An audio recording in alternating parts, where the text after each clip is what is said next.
92.5. Second date update. We've got a woman named Leah on the phone for a second date update today. And Leah said in her email she isn't sure if her interaction counts as a date or not. Okay. Which I personally understand. Right. Because, sometimes it's hard to tell, which is why I've learned to always ask when I go in for a colonoscopy first, No. is this a date? No. You know that's not a date. Well, dude. 95% of the time they say no. What are you doing on your dates that could be confused with? What's the other 5% that say yes? I'm just saying it's always good to check, just to make sure. So, Leah, I feel for you. The confusion is real. Leah? I've scared her away. Yes. Okay. Oh, she's back. Leah, did you go in for a pap smear and you weren't sure what was happening? No, not today. Okay. Thank God. Now, before we go any further with this, I just want to check first. Leah, is this a date? No, we are not on a date. We're at work. Well, I just want to make sure before we get any This would confusion. probably be a fun date. Yeah, I'm having Would a good it, time getting to Leah? know you. Actually, this is the first date I've been on in a long time. So I can sign it now. It's like it counts. Hey, I love you already. So, anyway, Leah, tell us what the guy you want us to call today. What's his name? So his name is Clay. I was at a spa getting a pedicure, and in walks this really gorgeous guy with his sister. Oh, and hello, he's just, Clay. I know, right? He was just kind of waiting in the chair for her to be done, and he was kind of looking at me, and I was like, oh, I wonder if he's going to talk to me. And then he ended up introducing himself to me and also introducing me to his sister. I have all sorts of And, red flags already. hey. I'm sorry. I have a couple of Hey. issues What? already with Clay. What wrong? happened? You were wooing like 2 seconds ago. Now there's suddenly red flags. Yeah, because one, he's not getting his own pedicure while he's there. Why? Well, he did end up getting one. He did. Oh, he did. Okay. Okay, then we're back to good. Yeah, like he didn't want to, and then I was like, oh, come on, you have to do it. So he was like cute about it. All And right. then he was very funny and charming. Like everyone in the spa was laughing, and he was just like fun to be around. And then it was even more fun when the spa offered us champagne and we started drinking, Oh, and dang. it was definitely the most fun spa experience I ever had, for sure. Yeah, no normal? kidding. Yeah, Like, do they normally no, do that? Every once in a while they'll do champagne. Really? But it's never with a hot dude that's present. That's No. probably why they brought out the champagne. They were like, oh, Hey, hot guy. Welcome. bring out the expensive stuff. Yeah, I mean, all three of us were laughing, drinking, having a good time, and All three of who? I was me, Clay, and his sister. Oh my gosh. Oh, okay. Why was he there with his sister just to wait through a pedicure? Well, he ended up getting one. Like, I think he was just going to decide if he was going to get one or not. Oh, But I mean, gotcha. he didn't tell me why they were hanging out together, but I guess I didn't ask, so. Yeah, it's sort of an unusual brother-sister activity to do together. I personally have never gotten a pedicure with my sister. Yeah, I never have either, but maybe one day. And I started to get a little tipsy, and he was flirting with me, and Oh my I God. told him, he had cute feet for a guy. Oh.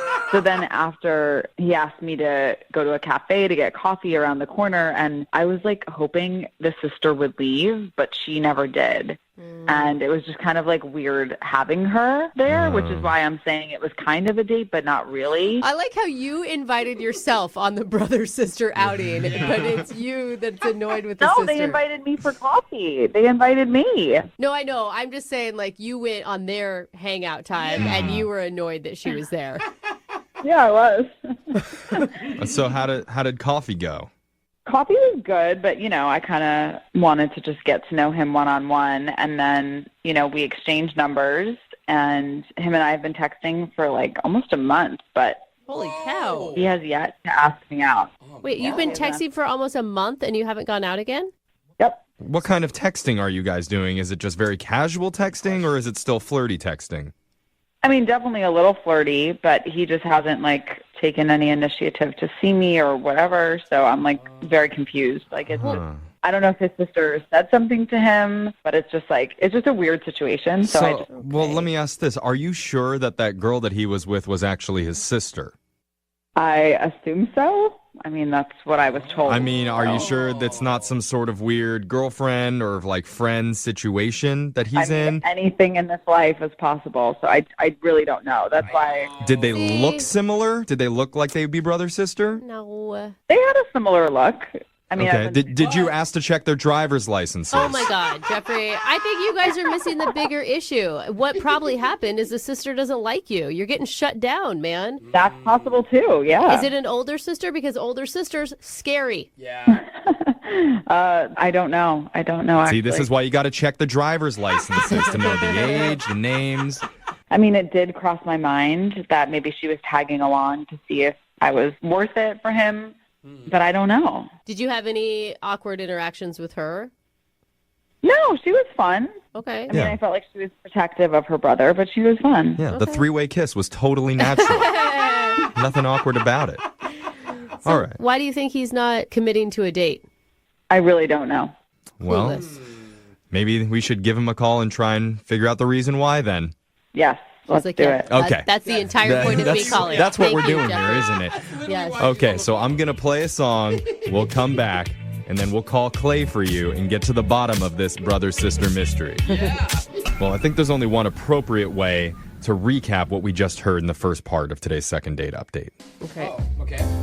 This little Tootsie went to the nail salon.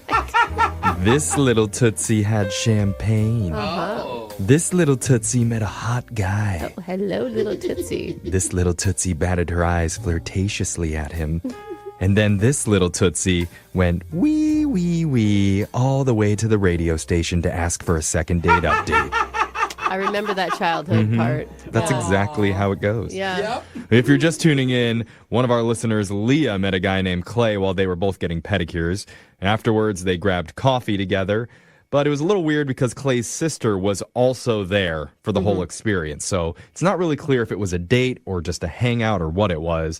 But now Clay still hasn't asked Leah out, even though they've been texting back and forth for about a month now. So she's enlisting our help. Leah, Yes, how you feeling? confused, but I feel like things happen in life the way that they're meant to. So I feel like for some reason I was meant to be sitting there that day and that I was meant to meet him. Oh, Yeah. I like I that mean, attitude. sure, I guess. Yeah. What? Brooke, what's going I on? don't Why know. are you I taking just hate that attitude? that things happen for a reason. You need to make things happen, Leah. Things don't just happen, okay? You need to text him and ask him out. That is the man's job. Do not put that on me. I feel like Yeah. the men need to do the pursuing. All right. That's what people who say things that happen for a reason say. You know? Typical. I'm kidding, Leah, but seriously, like, I'm not kidding about asking. And this is why Brooke is currently in a very, very happy marriage. Thank you. Full of love. Thank you. I am. And no screaming or condescending ever. No, not Brooks. I never waited around for a month for a guy to ask me out. I'll tell you that. Yeah, right that's now. right. Michael, marry me now. You better ask me out now. I refuse to wait for you any longer. Brooke is very progressive. I mean, hey guys, are we still doing my second date update? Are we gonna call or- I don't think so. I think let's just talk about Brooke's marriage for another 10 minutes. Yes, we're going to do your second date update. We're going to help you out, and I think you're going to feel empowered by the end of this, all right? Yeah. Yes. That's my goal, There's personally. a whole nother foot of Tootsies that we haven't even told the story for yet. So let's finish writing that tale. Yeah. All right? The other foot. Okay. Okay. All right. Almost made sense. No, I got it. Leah's on board. I get it. All right, I'm going to dial Clay's phone number right now. Here we go.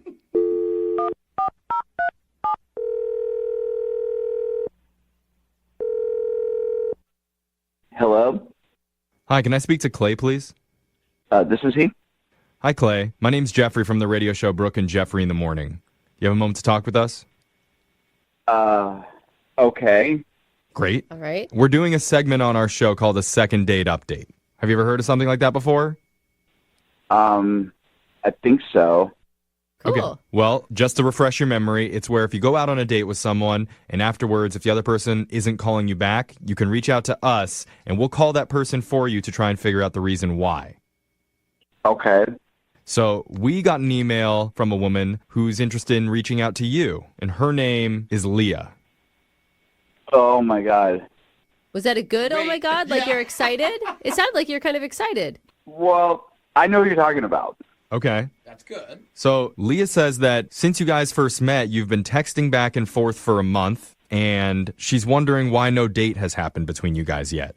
Because she told us a little bit about your guys' interaction at the nail salon that you guys met there. Yeah. You guys had some champagne and were laughing together. It sounded like it was a good time. I mean, she even said that she reached out and grabbed your hand and that everybody was like, it was flirty. It was cute.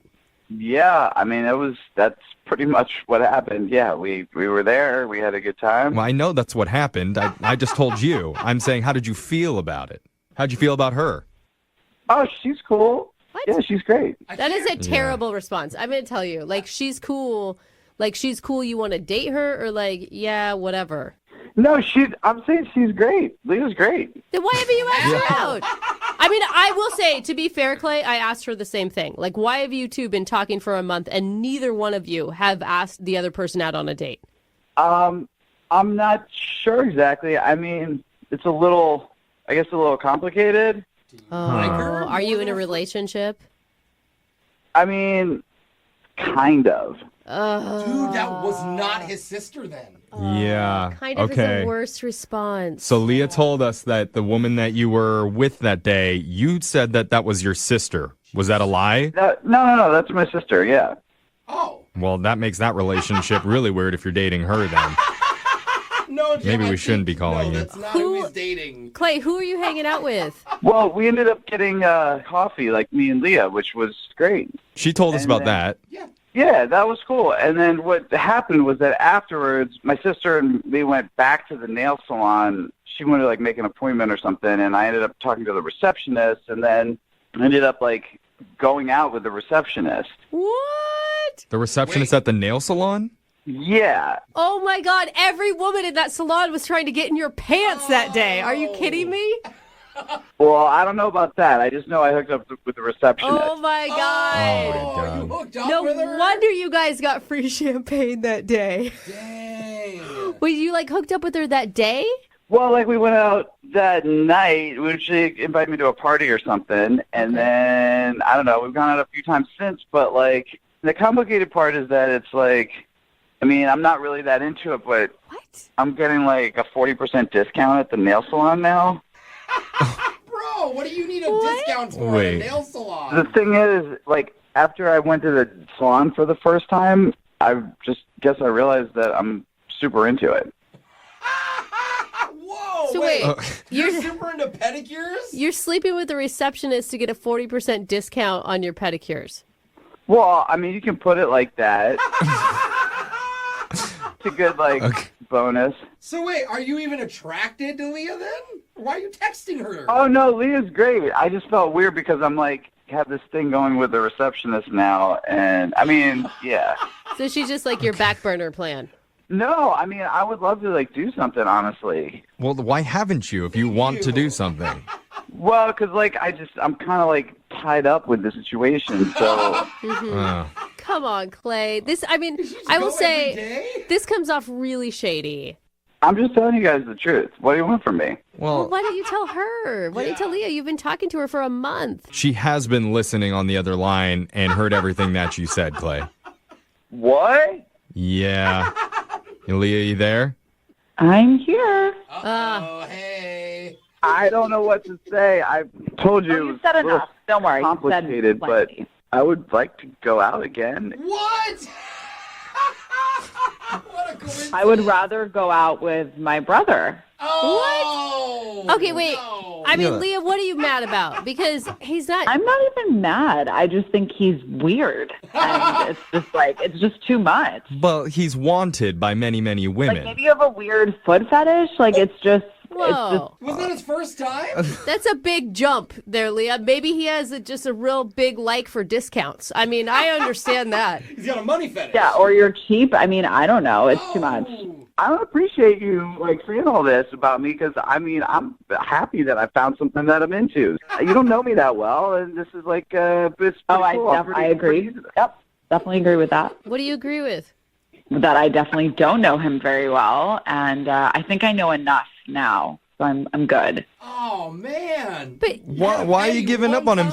He said that he would like to go out with you. Yeah, I would like to go out again. Oh, I'm just looking at my calendar right now. I have, like, a lunch next Tuesday, like, for, like, a short lunch that we can do if you want to. Short lunch? that's all you can give her, Clay? I would wish that it could be more. I have a lot going on with work, and then I have like a bunch of these pedicures scheduled, and then like I've got like some dates with this girl lined up. It's just like I told you guys what's going on. It's just a lot. It's Do you crazy. go every day? Oh my God, your feet are going to be raw. Well, they're actually very well taken care of right now, to be honest, and it's been a long time. Yeah, it sounds like it. But Leah, I mean, how about that? What if he stops seeing the receptionist and he gives up his 40% discount just to go out on a date Let's with not you? get crazy here. I didn't say I would do that. What? Okay. Oh my God. Okay, this is like an entirely lost cause. That's a Yeah. lot of money saved. I I'm- mean, I'm sorry, I mean, the Leah. guy gets a 40% discount at a nail salon. That's not something to bat your eye at. no. I don't understand why we can't hang out a little bit. I mean, you know the situation now. I'm getting a discount. I'm hanging out with that chick a little bit. We can still go out. Yeah, and he doesn't like her. He only wants the discount from her. There's no emotional connection. That is so messed up. He's emotionally connected to Yes. you, Oh my God. but his feet are connected to the other woman. I don't know what to say. Well, Clay, I'd like to ask if you'd go on another date with Leah. We'll pay for it. Come on, Clay. You're into free stuff, Clay. It's going to be hard for you to pass up. I definitely would. would. All right. Tuesday at 11. Does that work for everybody? Tuesday at 11, Leah. Come on. Yeah, I mean, that's a hard no for me. This is not for me. Yeah. Oh. Man. Well, in that case, I'd like to offer myself a date with Clay to go get pedicures together. Would you like to do that, Clay? Jeff, would you like to do that? That's a good point. I should ask myself. Yes. Jeff, are you interested? Yes, I am interested. Now, Clay, are you up for it? Wait, what? Yeah. Exactly, Clay. Moving 92.5. Brooke and Jubal's second date update. I know I've said this a lot, and I'm probably going to say it again.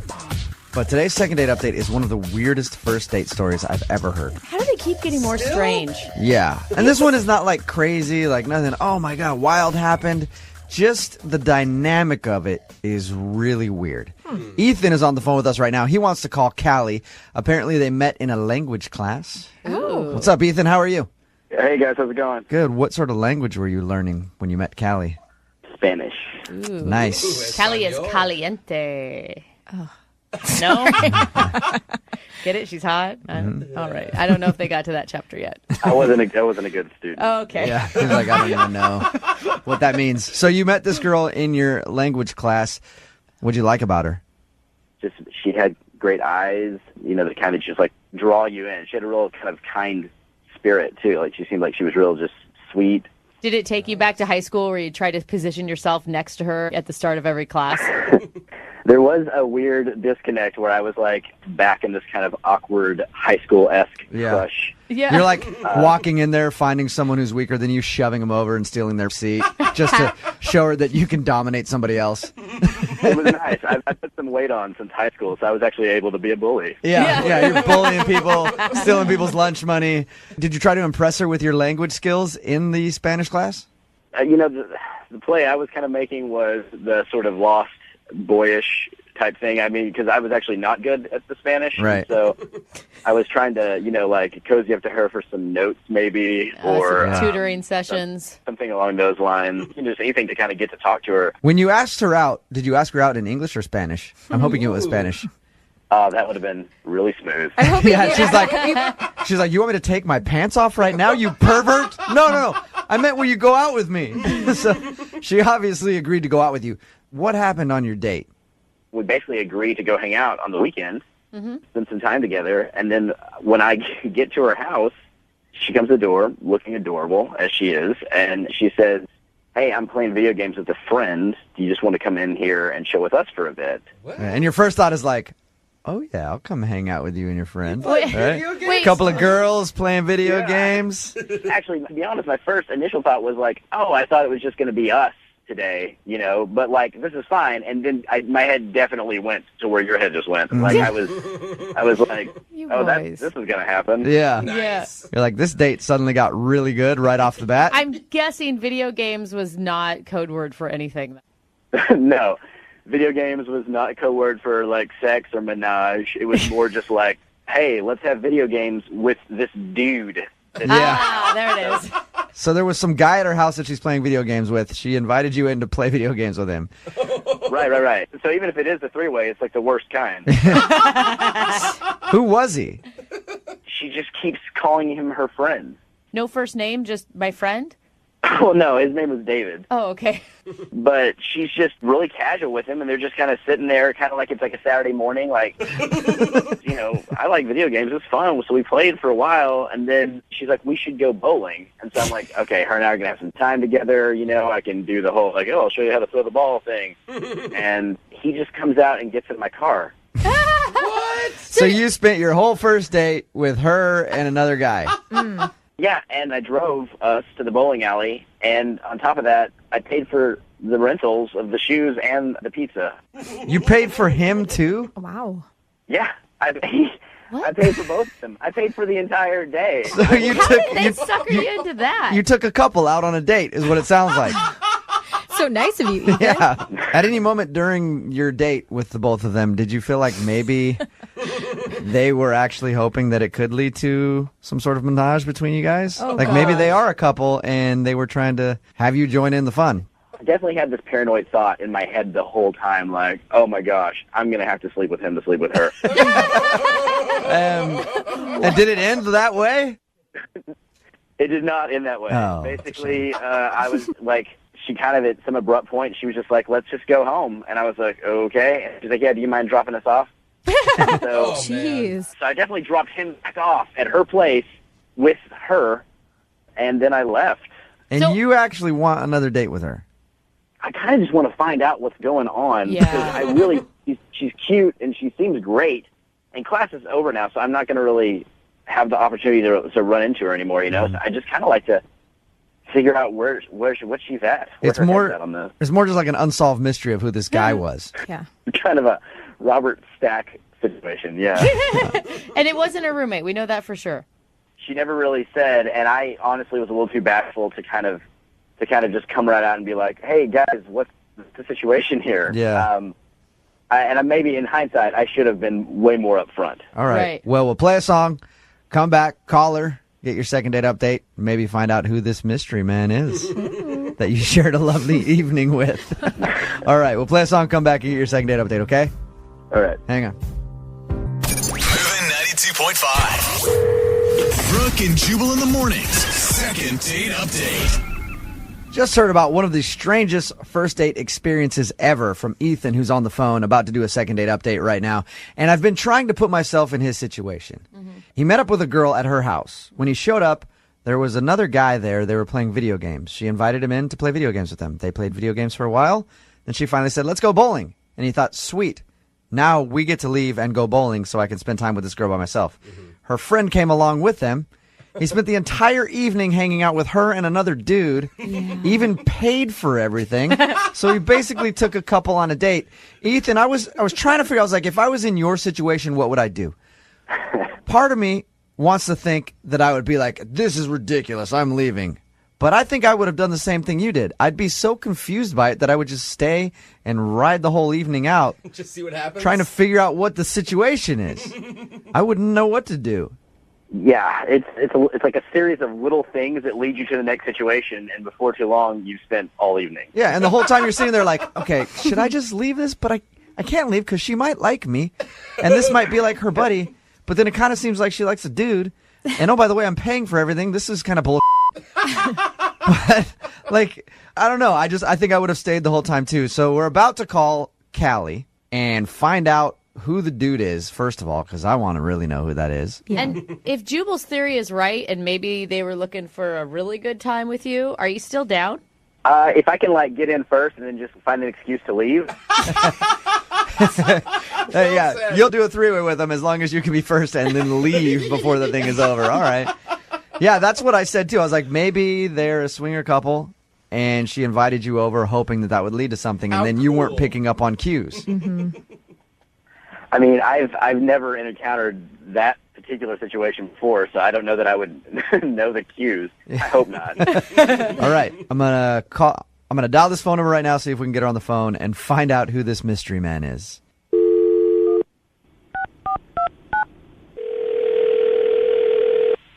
Hello, Hi, may I speak to Callie, please? this is she. Callie, how are you? This is Jubal from Brooke and Jubal in the Morning. Who? Jubal from Brooke and Jubal in the Morning? Morning radio show? I know the name. You've heard the name before.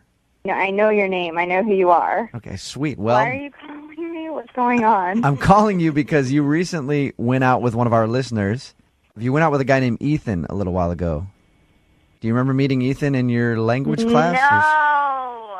Yeah. I mean, we didn't go out, but yeah. Okay, so you didn't go out on a date with Ethan. No, not yet. I think he's cute. What? You do, but you want to go out on a date with Ethan. We'll see. Wait, so he called you? He emailed us, actually, and he told us all about your date. Well, he told us all about hanging out with you. Mm-hmm. And it was kind of an odd little hangout session because he was thinking it was a date. Obviously, from your response, it wasn't a date. Everybody, though, wants to know who the dude was that was there hanging out. Yeah, it wasn't a date, and that was one of my best friends. It's my friend David. Oh, So there's nothing between you and David? No, he's been one of my best friends for like 5 years.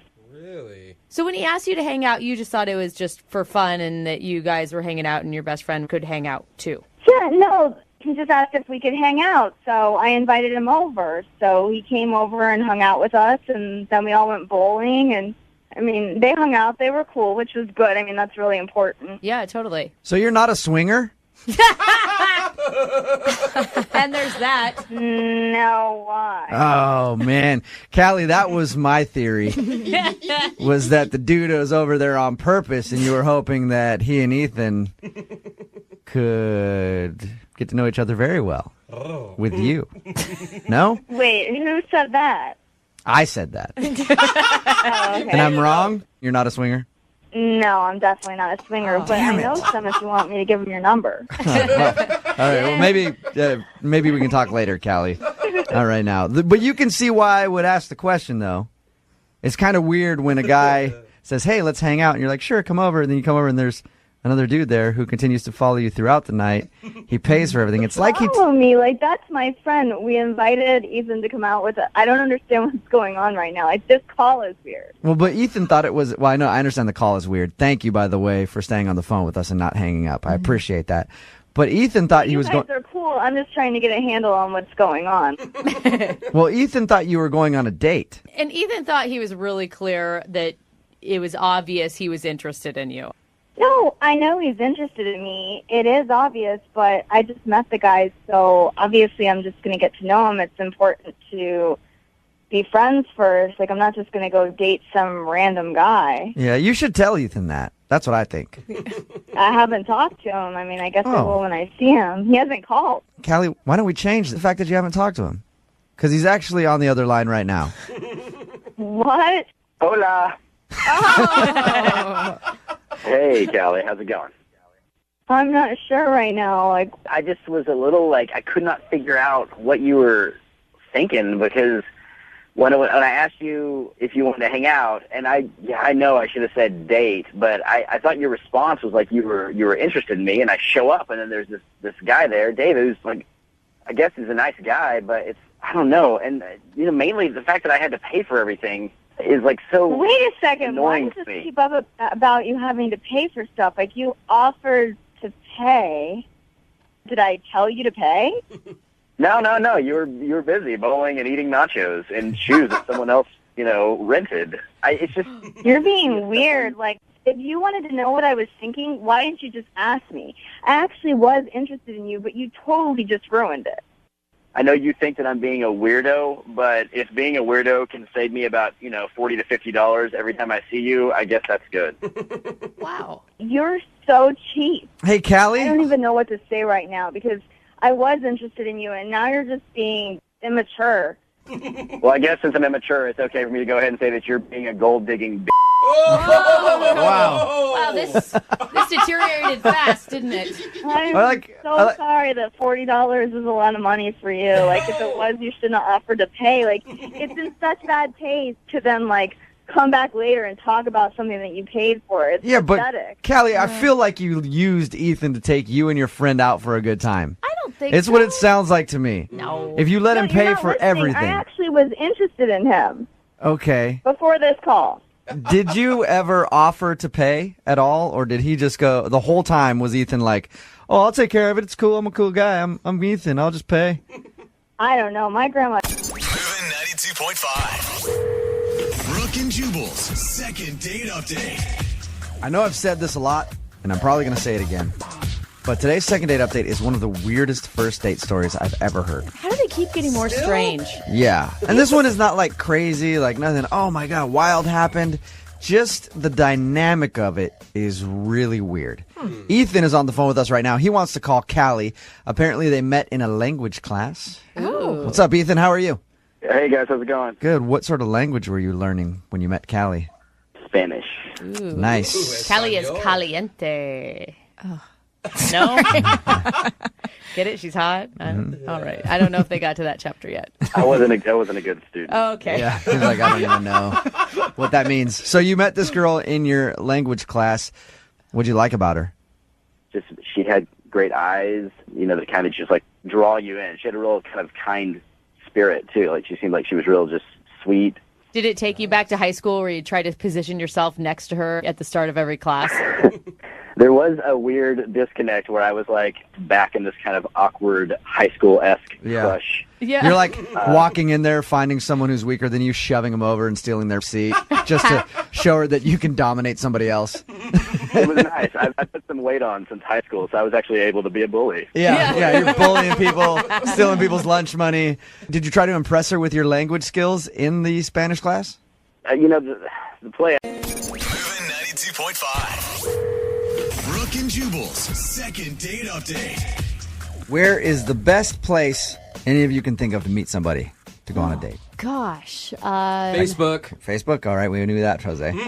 Honestly, work. Work? Really? Brooke? Wow, she just winked at Jubal when she No, said that. I didn't. Thank But you, Get thank it? you. You're pregnant with this baby. Calm You down. are taken and with child. I met my husband through work. Which means I will absolutely date you. That's not it. I was I'm surprised nobody said Craigslist. Oh, really? That's the best place to meet girls as far as I'm concerned. That's because you didn't answer your own question yet. Jared met a girl off of Craigslist, right, Jared? What? I did. How are you guys? Good. How are you? Please tell me she was like selling a piece of furniture and you happened to like meet her that way. She wasn't, but I was. I was selling a piece of furniture. Yeah. On Casual Encounters, which was a weird place to be selling it. But I like that it worked out for you. Oh, man. So anyway, yeah, his email said that he was selling a dresser on Craigslist. God, I'm good. And the girl came to pick it up, and you asked her out. Yes, and I can confirm it was in the furniture for sale section, not seeking Craigslist women. How'd you ask her out without feeling creepy? I would feel creepy if a girl came over and was buying something off of Craigslist. Well, she came over, and we just kind of hit it off right away, just kind of joking back and forth. And this girl was just, she's beautiful. She comes over like wearing yoga pants. Oh, my and favorite. Like fit in all the right places. Yeah. And I helped her carry the thing out and down the stairs. It was kind of heavy, so we were kind of, laughing, and I kind of felt this panic, like I was never going to, see this person again. So I just said, "Hey, you want to hang out sometime?" And she said, "Yeah," and it felt pretty easy. It was great. Oh, that's so cute. Yeah. You want to make sure? Okay. Yeah. Wait, so you had some real strong feelings for this girl? She was wearing yoga For pants. her. Yeah. For her butt. Any girl that's wearing yoga pants, guys have strong feelings You for. know, I think she's every hot. once in a while, a guy maybe has a real connection with someone, Jubal, not just that he can No, appreciate a nice butt. If you're a man, it starts with the yoga pants, and then you move on to emotions. Am I right, Jared? Oh, yes, that was our connection. Okay, so was So, it... yeah, tell us about the date you went on with her. We just went to Green Lake, and we walked around it. It was actually ended up being like a lot of fun. It's kind of windy, and she was wearing this kind of like sun hat sort of thing. Oh, like Oh, a sun big, hat. Sun hat. a big Okay. brimmed hat. Okay. Yeah, she kind of looked like Audrey Hepburn a little bit. And Hello, Jared. I'm ready for my date. I'm so happy you decided to take me for a walk around this lake of green. What do they call it? Green Lake? Kiss me, you fool. Be nice to him. Sorry. Jared, what was the... that's exactly what happened right there. Wait, what happened? You kissed her? Well, yeah, the wind blew her hat away into the lake, and she was all like really distraught about it because it's like her favorite hat. So I gave her my cell phone and keys, and I jumped in the lake and got it. What Really? a hero! Wow. And that lake makes you itchy after you're in it. Yeah, I was going to say. That is awesome, That, Jared. that may be why she's not calling you back. She doesn't want anything that you may have picked up in that lake, dude. It's green for a reason. No, but I mean, afterwards she wasn't weirded out at all, and Yeah. we actually ended up kissing out of the blue. So That's really cute. Nice. And how have things been since? Obviously, you haven't talked to her. What happened? well, we were texting for actually a while after that. Like things were kind of great for a couple days, and then out of nowhere she just stops, and so I just try to strike up the conversation again, and then I get a text that just says, "Please don't text me again." Whoa. Uh-oh. That's weird. What did you text? Did you text something weird? No, I just said, "Hey, how are you doing? Haven't heard from you, but you want something like let's hang out soon or something." It wasn't like I want to see your butt in those yoga pants. No, I've been actually very careful not to screw this up. Okay. So she said, "Don't contact me again." Well, we're going to call her. We're going to do exactly what she Yep. doesn't want. We're going to call her right after this song. Get your second date update, okay? Yeah, would be awesome. All right, hold on. Moving 92.5. Brooke and Jubal in the mornings. Second date update. All right, Jared, are you ready to violate your no contact order? Oh, God. Oh, that's so mean. It's not that serious if you're just tuning in to the second date update. The girl that Jared met off of Craigslist in an innocent way. Yeah. She bought some furniture from him. Uh-huh. They ended up going out on a date to Green Lake. Her hat blew off at one point, and he saved her hat from the water. They texted a little bit. But the last text he received from her just said, "Don't contact me anymore." Right? Yeah. That's like a 180 for this girl. And you're looking at more than just a second date with this girl. You seem to really dig her. Yeah, and I didn't even send any text messages that was a weird or... Yeah. Getting the hat out of the lake is such a good move. I would never do that. Jared, I am on your side right now unless you screw it up. Awesome. I won't. All right. Yeah. Hey, Jared, we all support you until we don't anymore. But it's conditional. All right. Here we go, Jared. We're going to call her right now.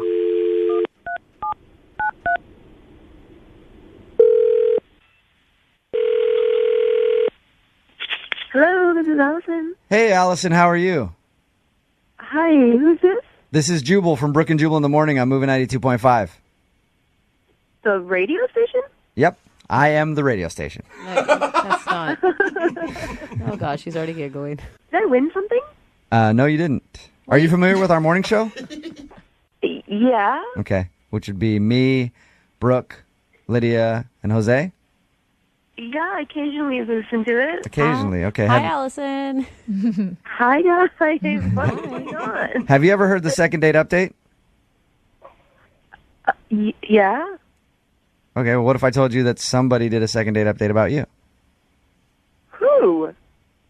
A guy by the name of Jared. Oh. Yeah. That was more of a downturn on the O. Jared emailed us and said that you guys went on a date after you met off of buying some furniture from Craigslist. You went around Green Lake. He even saved your hat at one moment in a very chivalrous move. You kissed. And the last text message he got from you was, "Don't contact me anymore." This is weird. Did he do something wrong and not tell us? Because according to him, it sounds like the date was awesome, and all of a sudden you just went like, "Hey, leave me alone." The date was fine, and then I got home and found out some information about him, so I just didn't want to see him again. Whoa, what do you, like Google searching or Facebook stalking? through friends? I met him off Craigslist buying some furniture off of him. Right. Yeah. And I bought this dresser. I took it home.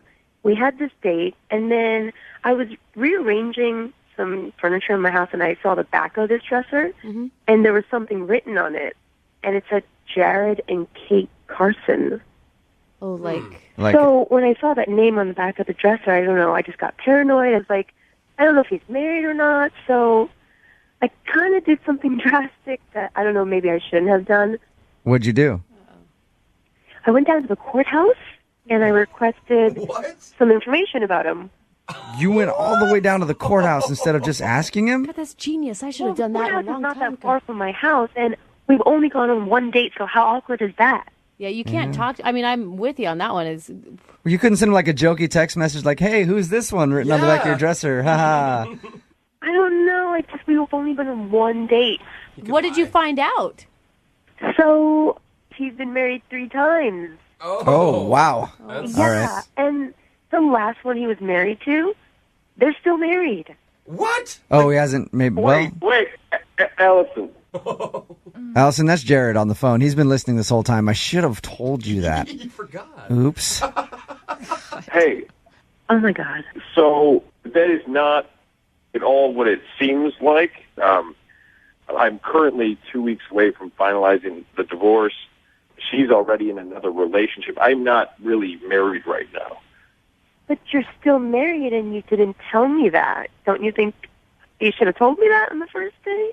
I didn't really want to ruin what's such a great first date experience with pretty heavy information that, like, I didn't think it was, I didn't want to, like, Yeah, that's show you all kind the of dirty laundry. that's kind of understandable. That's a big deal. But 3 marriages? I mean, Jared, I'm trying to root for you here, bud, but Just to hear me out here. It's like, okay, so I got married like an idiot when I was 19 years old to my high school sweetheart. Yeah, dummy. That fell apart within 2 years. Mm-hmm. And that was just, we were young and stupid. Mm-hmm. And then I was young and stupid again, my second marriage, and was hammered in Vegas. ooh. And that just fell apart quicker than the last one. Right. You don't want to have anything in common with Britney Spears. No. And then number 3, which you're about to finalize, tell us about that marriage. How'd that one go down? Number 3 was legit. Number 3, I Jared. number 3, the woman on the back of that dresser that you found, she cheated on me. Oh, there you go. Man. And I don't know. it's been really, I know that is some baggage I carry around, but I hope you don't think I was being dishonest by not saying all that when... I do think it's dishonest because you should have said it up front, and then for me to find out, it makes you look really bad. And it's not some baggage, it's a lot of baggage. Can we agree that the first 2 times that I was married don't really count?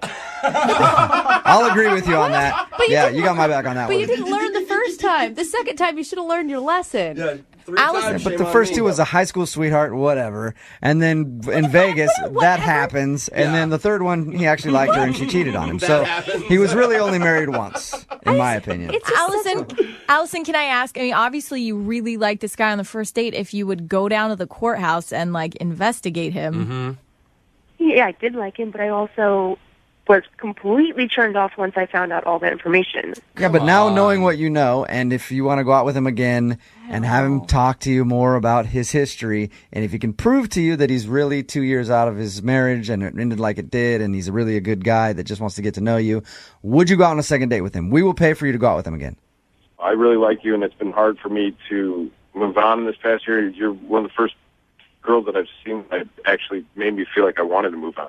So there you go. Yeah, he's so easy. He falls in love really good. It's the falling out of love that's easy, too. Will you go out with him again? We will pay for it, Allison. This is so weird that we're even talking about this on the radio. Come on. No. So you won't go out with him again? No, I don't think so. All right. I don't blame you. Come on, though. Yeah, but think about... Sorry, Jared. What do I'm sorry. Don't you have some baggage too? Don't we all? No, Jared, Maybe you've got to be pretty good at breaking up at this point. I think that you should take it pretty well. Yeah. Moving 92.5. Brooke and Jubal's second date update. 2 things are going to happen in today's second date update. 1, we're going to try to get this dude another date. Yeah. And 2, it's going to be a karaoke off. I kissed a girl and I liked it.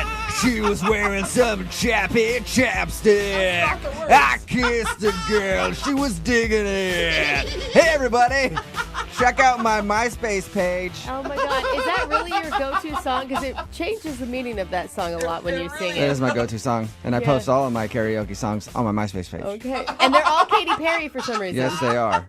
And Eric, who's on the phone right now, is a big karaoke guy. That's where he said he met the girl that he wants to call today, and that kind of ruffled my feathers because I'm ready for a challenge, Eric. Oh, okay. After we do the second date, you and I karaoke off. What do you say? Yeah, I think so. Let's do it. All right. He's like, you're weird, man.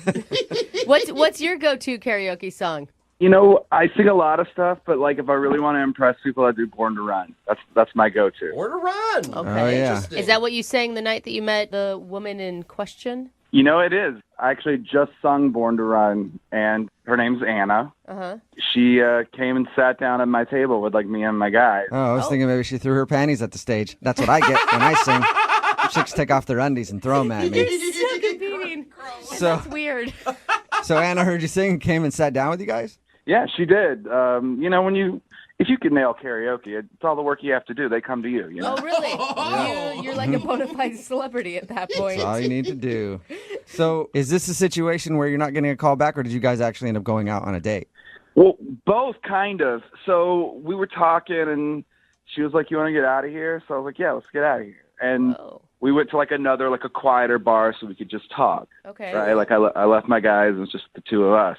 Yeah. So we did kind of go on a date. Like we met and kept going out that night. Whoa. And how did your quiet time at the other bar go? I thought it went really well. Like we had several drinks, and I'd already been drinking at the karaoke bar, so it's a little fuzzy. Okay. But like I thought we really connected, you know? Like it was one of the most intimate sort of first dates I've ever had. Like we really talked about like sad stuff. We connected, I thought. Like that sounds like a great experience. Like Yeah. what kind of sad stuff did you talk about? no, not like super sad, just like I vaguely remember talking about our exes, and I like talked about my ex. I think I may have cried at one point. Oh, that's not good. Why do you think this is a good experience in retrospect? No, it was good because we felt connected, I thought. Uh-huh. It was like a level of intimacy that you can only achieve with someone you really are connected with. Was she into the crying though? Like, did she reciprocate or comfort you, or was she just like, I have to go? I remember her being nice. Again, you know, I drank like a night's worth of drinking at two different bars, so I kind of twice as drunk as normal. So what's interesting to me is that you're calling thinking this was a good experience, when most people, if they ended up crying at a bar with some lady that they'd never met, would be calling to apologize. You know, I hear what you're saying, but it was like we really had something. From my perspective, it didn't feel like pitiful or sad. Okay. It felt like important. So if the crying isn't the reason she's not calling you back, what do you think it was? Oh God, maybe she met someone else. I don't know. I thought that it was great. Okay. Well, we'll play a song, come back, and then we'll call her and get your second date update, all right? Sure. Don't cry while we're gone. I'll try. Moving 92.5. Brooke and Jubal in the mornings. Second date update. Come on in, jump on it, ride it. Hi, my name's Tony.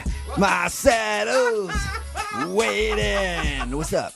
My name is Tony. Oh my gosh. I change the lyrics when I do karaoke. Dude, I change the lyrics a little bit to make it my own. Hey, Eric. Yeah. You know what that was? What was that? A warning shot. Oh. There can only be one karaoke king around here, and he pretends his name is Tony when he sings the song Pony by Genuine. And he also talks about himself in third person. Yeah, I don't know if I can live up to that. Yeah, you can't. I told you, after this second date update is over, since you met the girl you want to call today doing karaoke, we are going to have a karaoke challenge, you and I.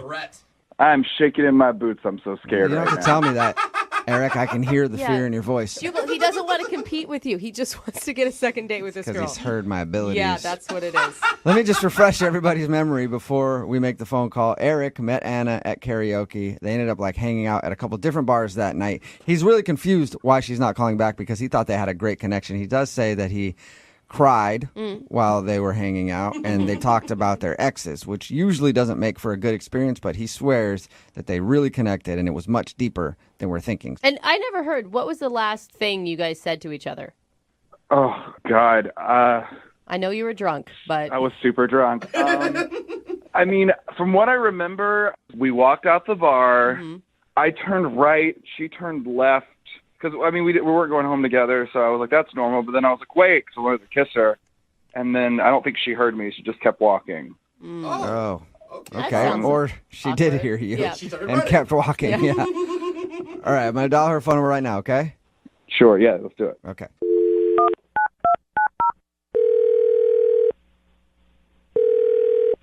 Hello? Hi, can I speak to Anna? This is Anna Hey, Anna, this is Jubal from Brooke and Jubal in the Morning. How are you? from the radio. Yes. Yeah. Are you familiar with the show at all? I've heard you guys once or twice. All right, awesome. That means clearly you were a big fan those 2 times that you listened. Or that once and then maybe the twice that you listened because you keep coming back for more. And Yeah, that's awesome. you can tell. Anna, I'm calling you today because we actually got an email about you from one of our listeners. About me? Yeah. From who? Well, his name is Eric, and you guys met at karaoke the other night. Oh, really? Yes. He says he had a really fun time with you the other night and wants to know why you're not calling him back. Wait, so he couldn't get in touch with me, so he called you guys? Yeah. Well, according to him, he's tried to get in touch with you, but you won't call him back or text him back or anything. He seems to think that you guys connected on a whole nother level. I mean, at first, when I first met him, we connected and everything was great, but then it kind of went downhill from there. How did it go downhill? I don't know what he told you, but we kind of got into some personal stuff. And I don't know if I want to, blast all of his stuff on the radio. Well, a couple things. One, he is willing to have it blasted because he wanted to do this phone call. I mean, anybody that would call me out of the blue on the radio, I would dish all the dirt on him. And 2, he said that he was out on the date with you and he started crying, talking about something. We thought that was weird. And he said that he talked about exes, too. Yeah, and that's basically it. You guys drank a bunch that night. Yep, that's pretty much what it was. Was it the crying then? Like the crying turned you off? I mean, the crying was definitely a lot, but there was one other kind of big thing. Bigger than crying on the first date. Yeah, well, I mean, you guys, I don't know if I should be talking about this. Okay, well, like I said, when anybody does one of these second date updates, they know that their business could get put out on the air, so he's prepared for that to happen. He just really wants to know. Are you sure? I'm positive. We talked to him, and we said, you might hear something you don't like, and he's cool hearing it. And he's clueless. Like, he has no idea why you wouldn't be calling him back. Really? Oh, I didn't think he was that drunk. Okay. Well, so it was towards the end of the night. We've both have had quite a few drinks. We took a shot. We took one final shot. And into the night, things get a little rough. And he's telling me all these stories, and then he just starts to cry. Oh, sweetheart isn't over his ex, is he? Absolutely not. Not even close. Yeah. It was this one particular girl he's talking about. I guess they were engaged. Ooh. Wow. Yeah, that's a big ex. Yeah. So I think they had just recently broken off the engagement. Yeah. So he's talking about her. He's crying about her. Uh-huh. And then he lets it slip that in order to help get over this girl, he recently bought a hooker. Whoa! Wait a minute. Told you he bought a hooker? Wow. Yeah, he just kind of dropped that bomb. Whoa, That's a big bomb to drop. What did you say to that? I asked for the check. Okay. He was so drunk at that point, he might not have even noticed, really. Oh, my God. So, yeah, I mean, the crying is one thing, but then also going the extra mile to be like, and this is how I got over it. And hello, new man. Oh, my That's, gosh. Yeah, I had to get out of there after that. Oh, my God. you know who probably wishes they could get out of here right now? Oh, yeah.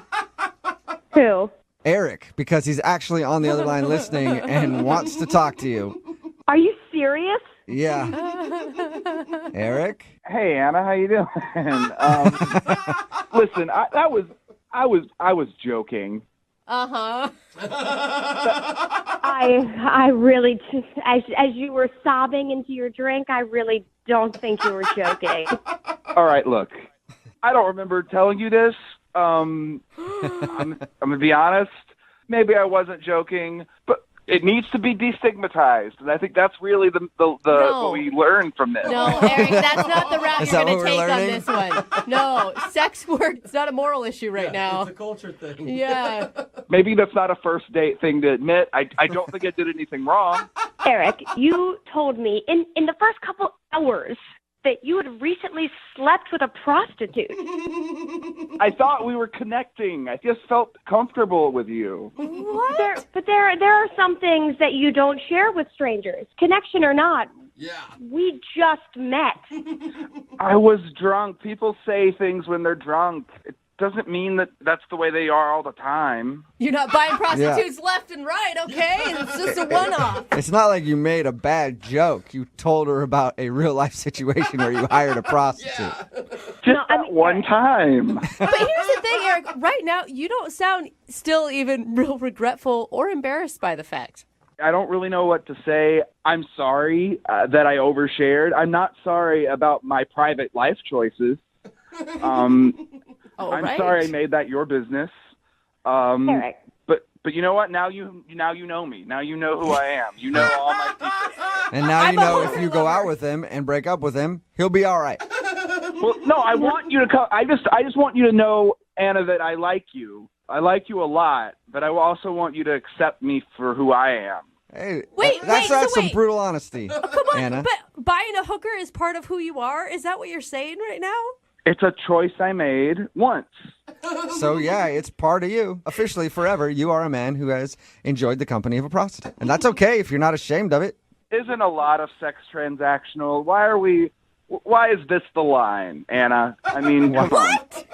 Eric, all right. You're a very nice guy. I had a great time with you. But you're obviously not over your ex. You're trying to get over her by paying for sex. I don't know if I want to be a part of that. You don't have to be a part of it. Like that was the past. You just said that all sex was transactional to a point. Yeah. Well, isn't it? I mean, So if we continue to go out and I do eventually sleep with you, will you just consider me a transaction? Oh.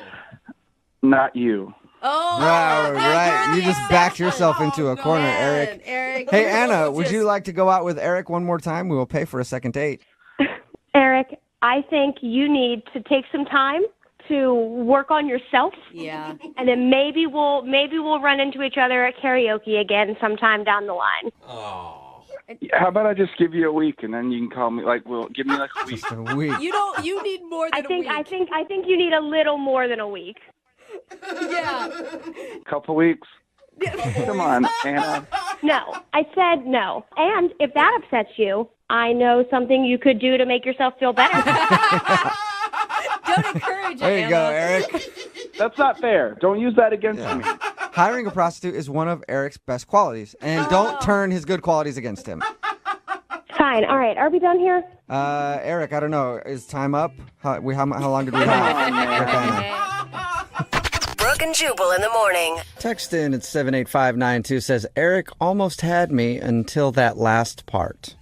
It's Brooke and Jubal in the morning talking about today's second date update. If you missed it, this dude Eric wanted to call Anna. They met over karaoke, and he wasn't sure why she wasn't calling back. Well, we got her on the phone and found out he was drinking a little bit, and he was kind of crying about his ex because they had just broken up. And then he revealed to her that he had hired the help of a professional to get over her. And by professional, I don't mean therapist. I mean a prostitute. Yeah. And he didn't really back down from that being a good idea. No, he owned it. Yeah. He was like, what? I don't know. It's kind of a hard hump to cross. I don't for think I know date. what happens a lot. I don't think any girl can actually sleep with a guy knowing that he's been with. Well, would you be with a woman who slept with a hooker? Well, yeah. I would. I don't have standards, Absolutely. so that's different. For sure. That's what I look for. It's like a deal breaker if you haven't. Text in 78592. That's the question. Would you sleep with someone if you really liked them and you knew that they had hired a professional one time to help them out in the sexuals department? And if you want to do a second date update, all you have to do is email the show and we will call them. More and more young people are turning to us for help getting a second date. And that means we're seeing more and more unique names. Mm. That's a funny point. Yeah, they're coming up right now. It's true, though. And I don't know what happened like 20 years ago, whether it was like the Y2K bug or maybe a really bad Blink-182 concert. But suddenly at that point, parents decided to stop naming their kids like David and Michael and James, and the girls have no more Elizabeth, no more Lisas or Christies. Yeah. So now I'm not nearly as surprised whenever we get an email from a guy named Moonshine. What? That is not someone's name. This can't be a real name. It's like his nickname. Or a girl named Jazz Tekka. Okay. Yes, Tekka! That's my girl! So this morning, I didn't even bat an eye when I opened up the email, and I saw one from a dude named Tick. Ooh, I like Tick. There's nothing positive from a tick. Even if you have a tick, it's not a positive thing. I don't know. Well, Tic-tacs? Tick emailed us for help. So welcome to the show, Tick. Hey guys, what's going on? What up, So- Is that your full name or is that a nickname? It's short. My full name is actually Tickery. Tickery. Tickery. Tickery dickory dock. Ah, the full name is actually TikTok. How does that? I mean, Yeah, it's been laughed at my whole life. You've heard it all. But yeah, I mean, it probably stands out because it's not like every other name, so it probably does help me get some attention. All right. So do you want me to refer to you by your full name, Tickery, or would you rather be called Tick? No, all my friends call me Tick. All okay. What is the woman's name that we're calling? Because I'm hoping it's something good. Oh, gosh. It's Rebecca. Boring. Oh, no. Yeah. And what's her Tick. is her last name like Haberdashery? Yeah. We don't approve. We don't. How did you meet boring Becky? We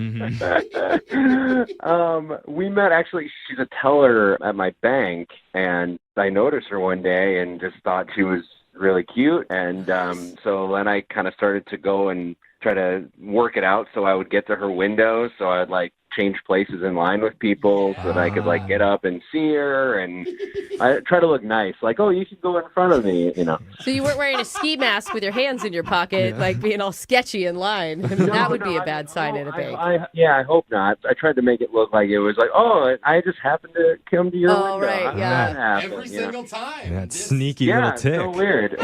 Saw something he liked and then he latched on. Yeah. So, after a while, I think she started to notice, like, I would always be at her window. And so one day I was finally like, yeah, I thought you were cute. And I thought, maybe we can have coffee sometime. That's cute. Were you so nervous? Yeah, for sure. Because the other way that goes is like I'm the creeper that's been sneaking through the bank line. Well, and also, she has full access to your bank account, Yeah. you know? That's true. That, it was very vulnerable. She knew exactly how much money I had. So what'd you guys do for a date?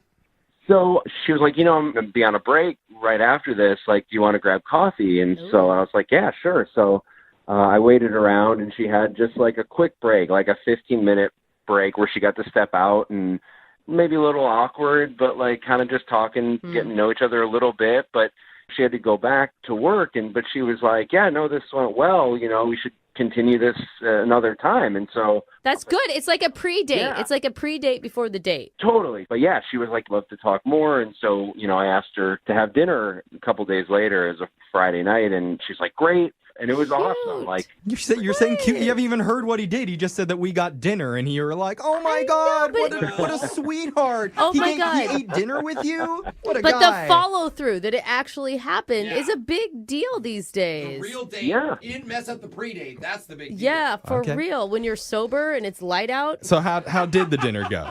it was really good. Like, she couldn't have been sweeter. And like, we talked about our jobs, and like we had a great conversation, and Yeah. and then kind of at the end of the date, I was like, hey, this was really good, we should go out again. And she wasn't as enthusiastic as she was like after the coffee maybe, but like she was still like, yeah, for sure, let's go out again. Can you think of any time during the date where maybe the momentum changed at all, since you said that maybe she wasn't as enthusiastic as she had been previously?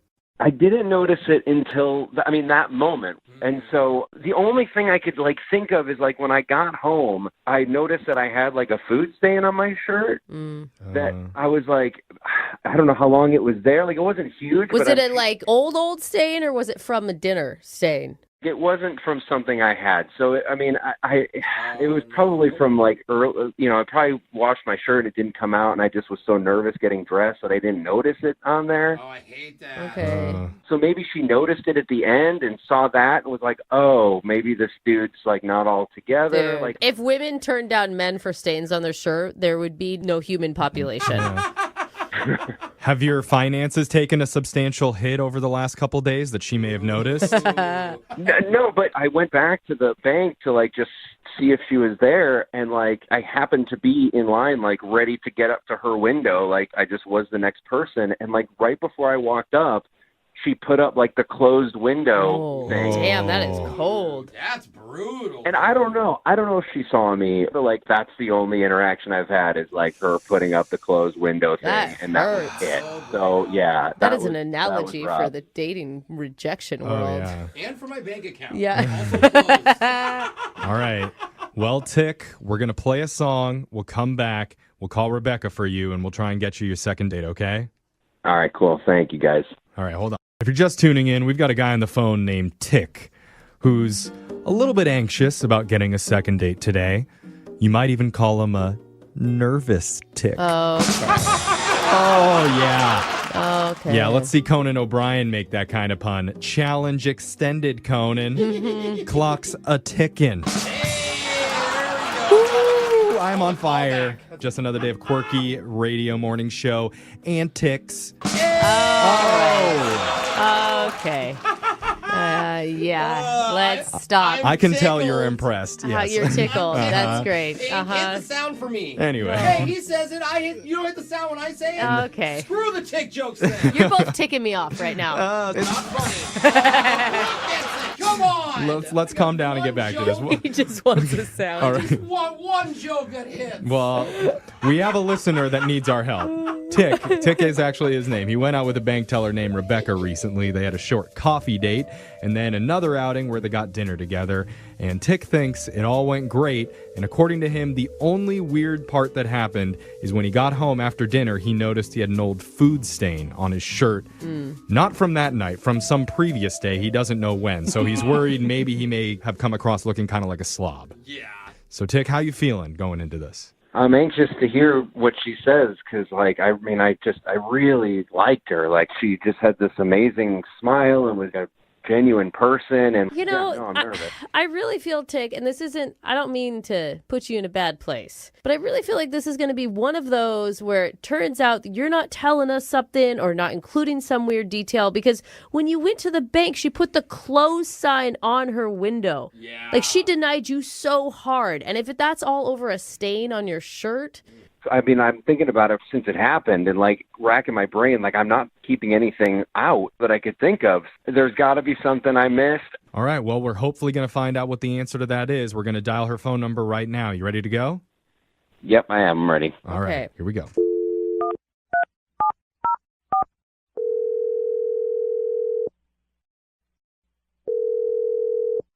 Hello, Hi, can I speak to Rebecca, please? this is Rebecca. Hi, Rebecca. My name's Jeffrey from the radio show Brooke and Jeffrey in the Morning. You have a moment to talk with us? Hi. Hi. Okay, cool. Do you listen? I do. I'm sorry, why are you calling? Well, if you listen, then you should be familiar with our segment, The Second Date. Uh-huh. Uh-huh. Yeah. And you must know that means I'm calling about somebody that you went on a date with recently. Okay. So I am being called for second date. Oh, wow. You sound excited. You're processing it out loud. Yeah, I am. Yes, I'm sorry. I do that.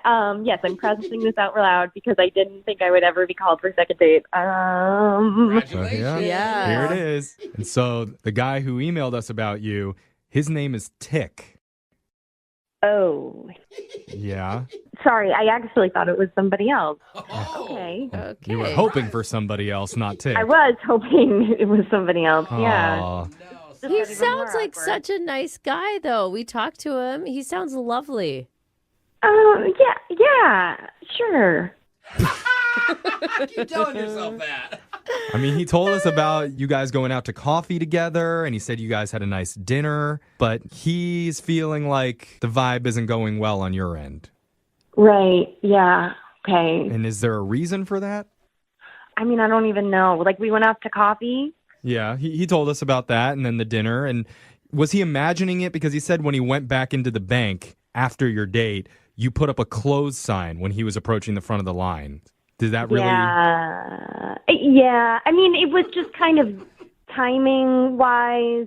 No, it wasn't. Dude, you shut him down hard. You closed your window for him. Even if it was closing time, you see someone you know, you're like, oh, hey, come here. Like, you're your friend or anybody. Like, that's worse than, oh, things didn't go great. That's like, I'm avoiding you at all costs. Yeah. Well, I'm at work. I'm in a professional setting. It was time for me to close up. So I feel like we're kind of dancing around the subject here for because sure.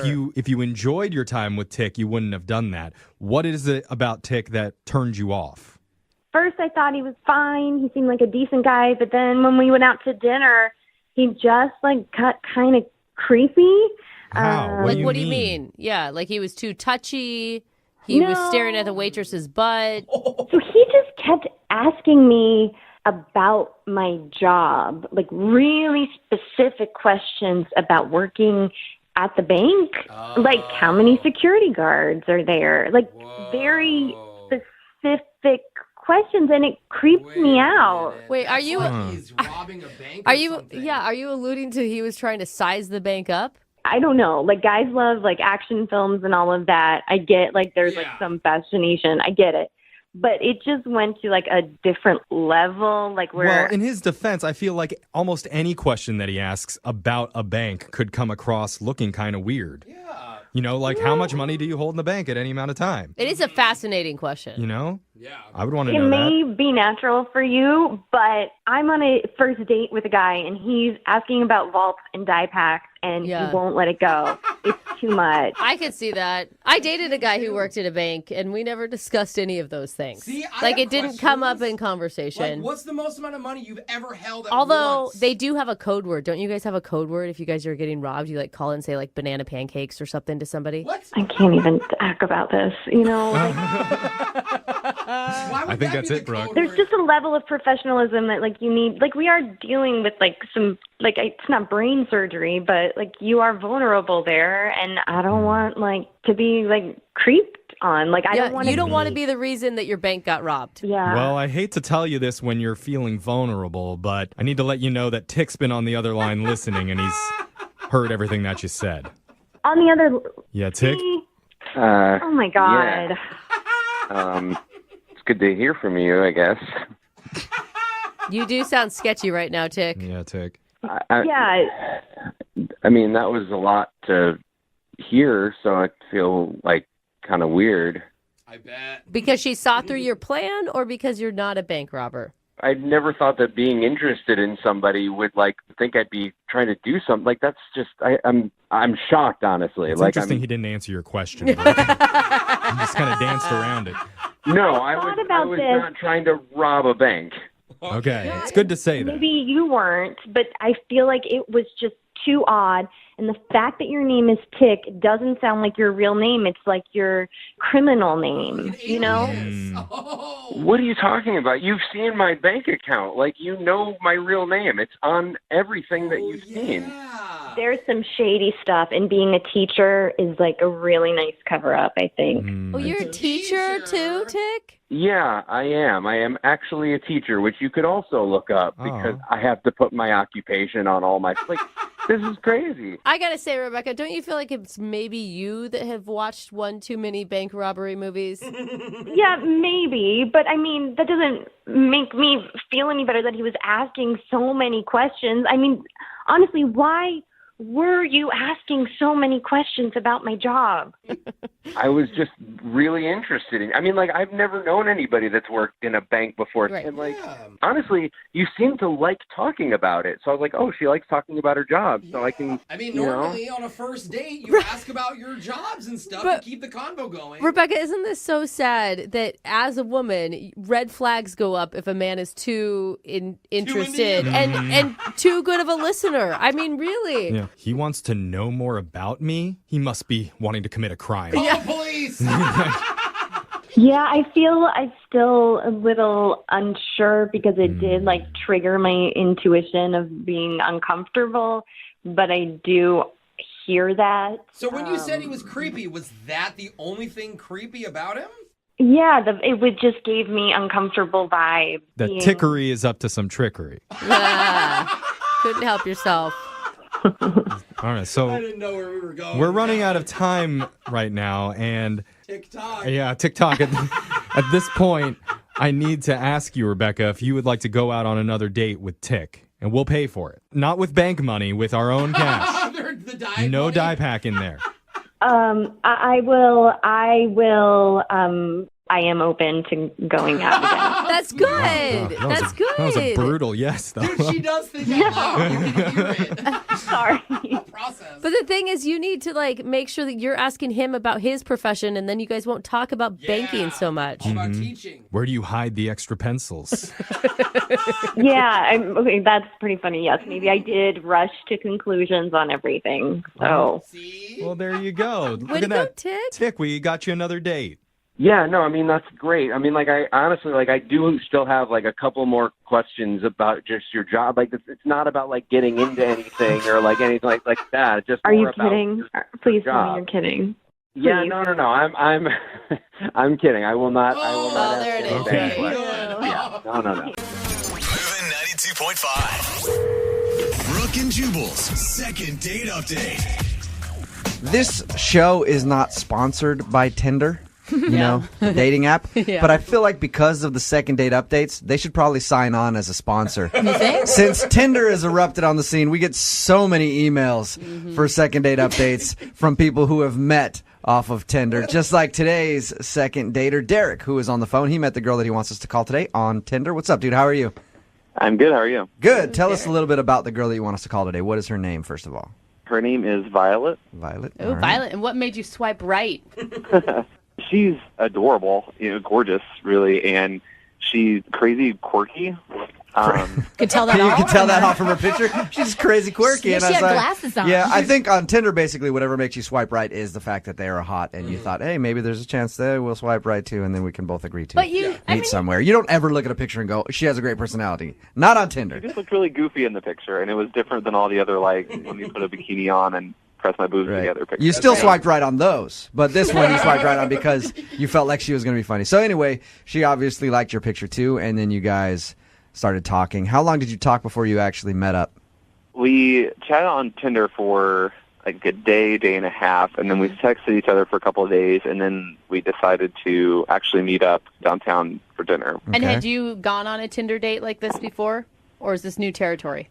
I had made plans that had fallen through, and then I went on one coffee date, but I'd never actually committed to the full dinner date yet, no. All right, and obviously you're on the phone for a second date update, so you must have liked her a lot.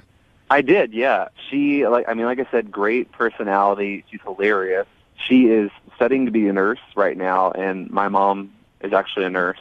So I know this sounds really weird, but I saw a lot of similarities between them. Oh, Okay. You don't have like a creepy love for your mom though, right? Well, that's what they always say. is- Everybody ends up with their parent. They always say that you want to find somebody like your mom, right? Mhm. Which has been hard for me because nobody out there kisses like my mom. Nobody. It's difficult.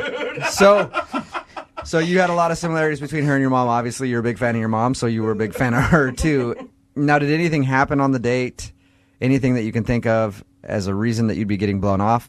I mean, I keep replaying it over and over, but, like, dinner went awesome. We even got coffee afterwards because we still wanted to talk to each other, and we even had a second date. A couple days after that, we walked around downtown together, different bookstores and little shops and things. And Oh, so you guys have hung out a couple times. yeah, and then we texted the day after that, and then, boom, just nothing.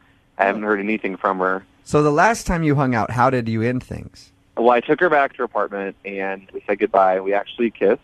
Uh-huh. It was the first kiss? Yeah. And she even texted me afterwards, said, like, I had a really great time today. And we texted a couple times after that, and then it's been about 5 days now, and I haven't heard anything. What's your theory as to why she's not getting back to you? I have no idea. I mean, I kind of have, like, a creeping suspicion that a girl like her maybe has, a couple Tinder dates lined up at at a time, and She has other options. yeah, and then maybe I was not the option she wanted to go with, or I don't know. When you meet somebody off of an app like Tinder, Mm-hmm. it's primarily a hookup app. Some people meet dates off it, but it's primarily that's what it's used for. So if I met somebody off that, I'd be thinking the same thing. Mm-hmm. So that's what you feel like might be going on? Kinda, I guess, but she never really seemed too like preoccupied or anything. So I have no idea. Yeah, that's what I was going to ask you. I was going to ask you if she did anything to make you think that, or that's just what you're assuming. She was on her phone a lot, but no more than anyone else our age. So. And hopefully you stayed away from the comparisons to your mom on the first date, right? Oh, yes. Lydia says that, and it sounds like a ridiculous question, but trust me, with as many second date updates we've done, it's not. You didn't sit there and harp about how she's just like your mom, because that could call her mommy. Yeah, that could scare people. Call her mommy. Tell me you did not do that. No, I didn't call her mommy or anything. Okay. All right, well, we'll play a song, come back, call her, and get your second date update. Perfect. All right, hang on, man.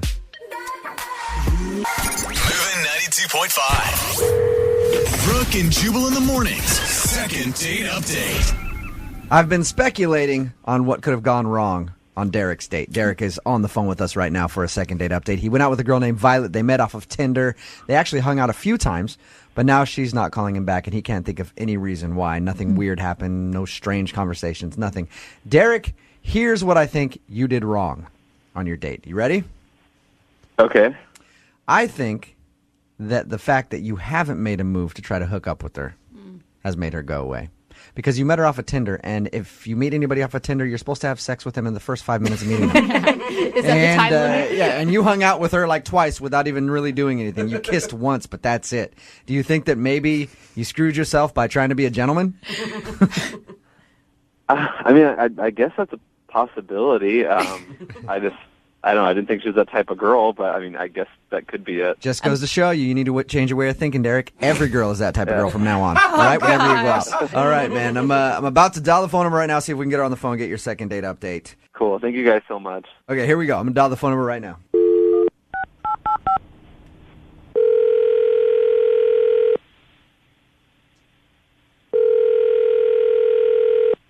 Hello? Hey, Violet, it's Jack. I'm sorry, who? Jack, we met off Tinder. What up, girl? Remember me? No. You don't? We totes hung out like 5 times. Sorry, I think you have the wrong number. No, hey, Violet, don't hang up. This is actually Jubal from Brooke and Jubal in the morning on Moving 92.5. Okay. We've never met on Tinder before. Do you listen to the radio show at all? I mean, I've heard of it. You've heard of it. Okay. You recently went out with one of our listeners, and now you're not calling him back, and he likes you a lot and would love to see you again. But since you're not answering his calls, he asked us to call you and see if we can get you on the phone and ask if there's something wrong with him. His name is Derek. Okay. You remember meeting Derek off of Tinder? Yeah. Derek says he's been trying to get a hold of you for a little while after you guys hung out a few times. Do you not like Derek? Well, he's a liar, and I really don't deal with liars. Oh. What do you mean that he's a liar? Everyone I meet on Tinder is a liar. And I really don't have time for guys like that. Do you mind telling us what you think? I don't mean to say what you think because that assumes that he didn't lie. Do you mind telling us what he lied about? Well, Derek told me he had Seahawks tickets and that he was going to take me to the next game. And then the game came and went, and guess what? No invite. Wait. So, okay, Violet, you feel like he lied to you about inviting you to the Seahawks game? Yeah, obviously. He probably doesn't even have Seahawks tickets. He's probably just trying to make himself look good, being all like, oh, yeah, I have Seahawks tickets, baby, I want to take you. But don't you think maybe he could have invited you to another game? Like you may be jumping the gun, assuming that he's just a lying jerk right away? Mm-hmm. I'm sorry, what's your name? Jubal? Jubal, I didn't call you. You called me. True. Okay, and I'm telling you the truth. Okay. He told me that he had Seahawks tickets and that he was going to take me to the next game. So he's a liar because he didn't do that. Did you? He is a liar, just like every other guy I've dealt with. Okay. Did you ask him about the game afterwards, or? Honestly, I don't even want to talk to him anymore because, like I said, I just don't deal with that. Wow. Okay. It just, you sound so upset. And you don't really have proof that he doesn't have tickets, right? He just didn't invite you. I'm just a little confused. Okay, what don't you understand about the fact that he told me he was going to take me somewhere, and then he never invited me? That's the lie. Got it. All right. Thank you, Violet. Thank you for explaining it to me that way. I do understand now. And I agree. I wouldn't want to go out with somebody that lied to me either, especially if they strung me along with like going to a Seahawks game or something and they never invited me. So I understand why you don't want to call Derek back. Finally, you get it. How many times do I have to explain this to you? Hey, Violet, I'm just... Don't judge me and don't call me anymore, Violet, okay? Violet, I'm not judging you at all. I'm actually on your side. I'm saying if he lied to you, then you have every right to be upset at him. Okay? Whatever. I don't, yeah. Hey, Violet, before I let you go, I know I can I'm sense... sorry, who's the girl back there? Who's the girl? She keeps making those snarky comments? Yeah, that's me. Violet, Hi, it's Violet, Brooke. I can sense that you want to hang up the phone, but I just hang on for 1 second, okay? What else do you have to say? I don't even know why I'm still on the phone with you. What the else do you have to tell me? I don't have anything else to say to you, but Derek does. Hey, Violet. Derek? Yeah? What the hell? What the hell? You call me into this radio station after you lie to me about the tickets? What the are you talking about? I didn't lie to you. I have season tickets. Damn, we've and been you told me talking you were for a going to little take under. me to No, the I'm game. talking. We have been talking for a little under 2 weeks now. Yeah, I have season tickets. I didn't take you to that game because I'd already promised that to my best friend. You know, I assumed that you knew, since you seem like such a damn big Seahawks fan, that there's going to be more than one home game. Derek, you told me you were going to take me to a game and then you didn't. I was going to take you to the next game, but that now. You know, maybe you should let people on Tinder know that you're such a selfish before they start talking to you. That you're just trying to whore yourself out for Seahawks tickets. Jeez. I feel like it's Swinging. Yeah. You know what? I don't even believe that you have tickets, okay? You know, I'm sorry. I assumed you weren't a card. You knew that there was more than one damn home game. Oh my God, that's my favorite. I'm sorry. You know what, guys? I know how this show works, and usually ask her if she wants to go on a second date, but screw that. You don't want a second date? Hey, Violet, I was just about to ask if you will go out not. with... Well, maybe she wants a second date. Violet, do you want to go out with Derek again?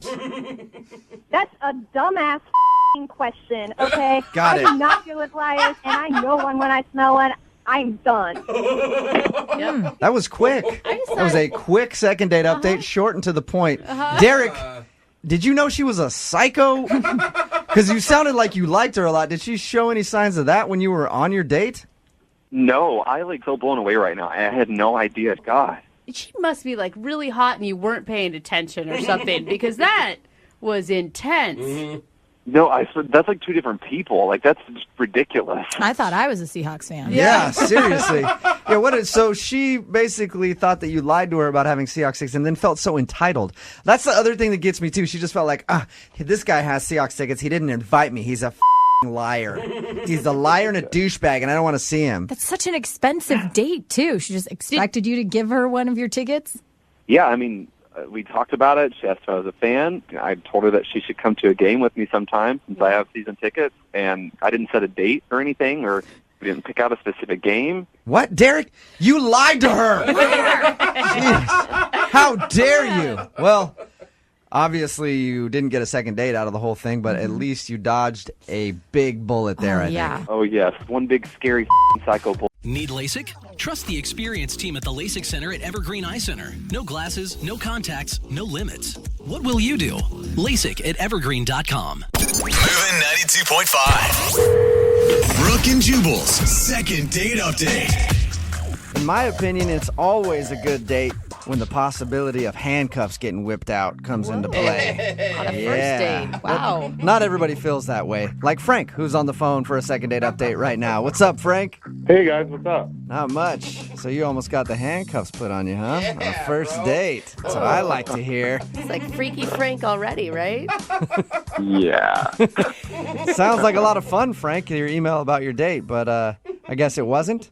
Yeah, it wasn't what I would love to exactly have, but that's how it goes. You sound awkward just even saying that. Yeah. It just wasn't one of my proudest moments, really. Before we get into that, tell us a little bit about the girl that you want to call today. What's her name? Her name's Jenna. Jenna. And how did you meet Jenna? We met through some mutual friends just like at a party, and we were both hanging out, and just there seemed to be a little bit of a clicking, you know what I mean? Okay, so did you know immediately that you wanted to ask her out? Oh, definitely. Like, she was hilarious, you know? Oh, awesome. I love that she was just like, had a great sense of humor, and she had an awesome smile, and she had this really cute mole. Like, it was like between her left eye and her nose. And it's going to sound a little like, normally I'm not really into moles at all. They kind of weird me out, but he was like rocking it. You know what I mean? There's something about it that was like super... Something sexy about a girl who's not scared to rock her mole. I agree with you on that one, Frank. It was like a sexy mole. So it was like, you know. Obviously worked because you guys went out on a date, right? Tell us about the date. Well, like, I love indie films, so I asked her to see this indie film that my friend actually worked on. He was like a cinematographer on it, and he was just like super talented, and I just wanted to go support. So how was the movie? It was, I mean, I thought it was good. I mean, at one point, I was kind of nervous, too, because I had French onion soup at lunch, and I was like, I didn't have a chance to, like, brush my teeth, so I was worried, you know, I don't know, if I had, like, bad breath or something. But all those onions. she leaned in at some point, so I felt like, okay, this is going great, you know? Like, she leaned in to kiss you during the film? Just like to like be closer, I think, you know, just kind of like lean up against me, but it was just like, I think she was just trying to get closer. Right. Okay. And you didn't try to kiss her at that point? I mean, I didn't kiss her, but I was like thinking, all right, this is like, we're going to get a kiss at the end of the night, you know? Yeah, it's a good romantic move there. Did you get a kiss at the end of things?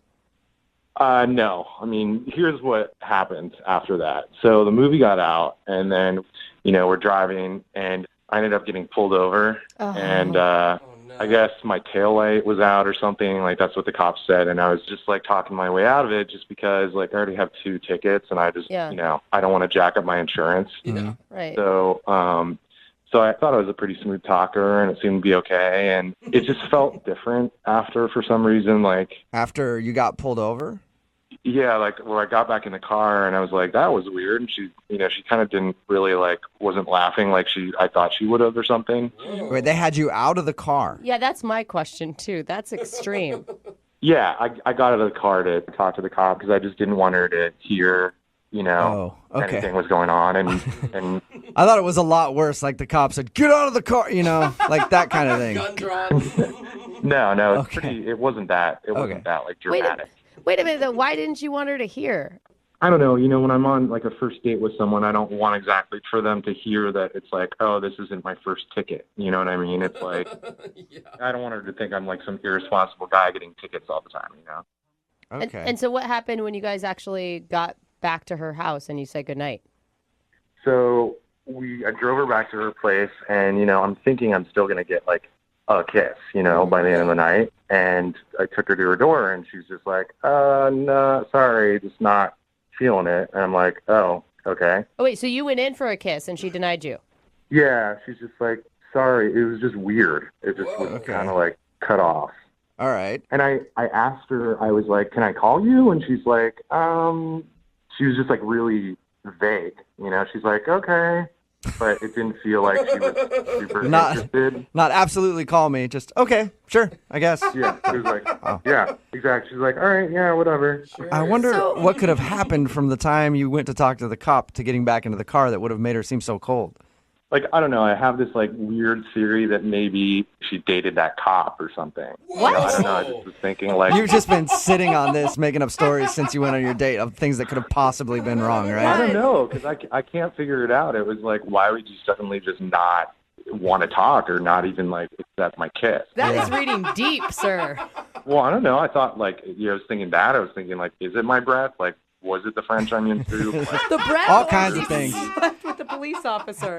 Have you tried to call her since the date? I mean, have you tried to reach out to her? Yeah, and just nothing. Nothing at all? Hasn't. Yeah. All right, well, we'll play a song, come back, call her, and get your second date update, all right? All right, cool. Okay, hang on, man. Moving 92.5. Brooke and Jubal in the mornings. Second date update. I'm actually really surprised that the guy on the phone to do a second date update today isn't getting a call back because he's a bad boy. Oh. That's right. If you missed the first part of today's second date update, Frank is on the phone and he wants to call a girl named Jenna. And on their first date, he got pulled over, got into a physical altercation with a cop, and then took them on a high-speed chase down the freeway, which eventually ended in the car rolling over 6 times before he was taken into custody. But his story has gotten a lot better in the last couple minutes since the last time we talked to him. Actually, he got pulled over after they went to the movies and then talked his way out of a ticket. Yeah. And then after he talked his way out of the ticket, when he got back in the car, she was very awkward and was hardly talking to him. At the end of the night, when he dropped her off, he went in for a kiss. She said no. And then he asked if he could call her again. She said, okay. And then he called her again and hasn't heard a thing. Frank? Hey, guys. It would have sounded cooler if you would have done all those things that I said you did, by the way.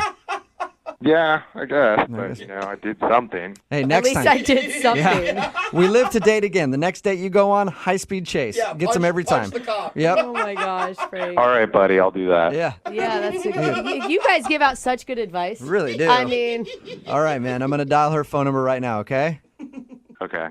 Here we go.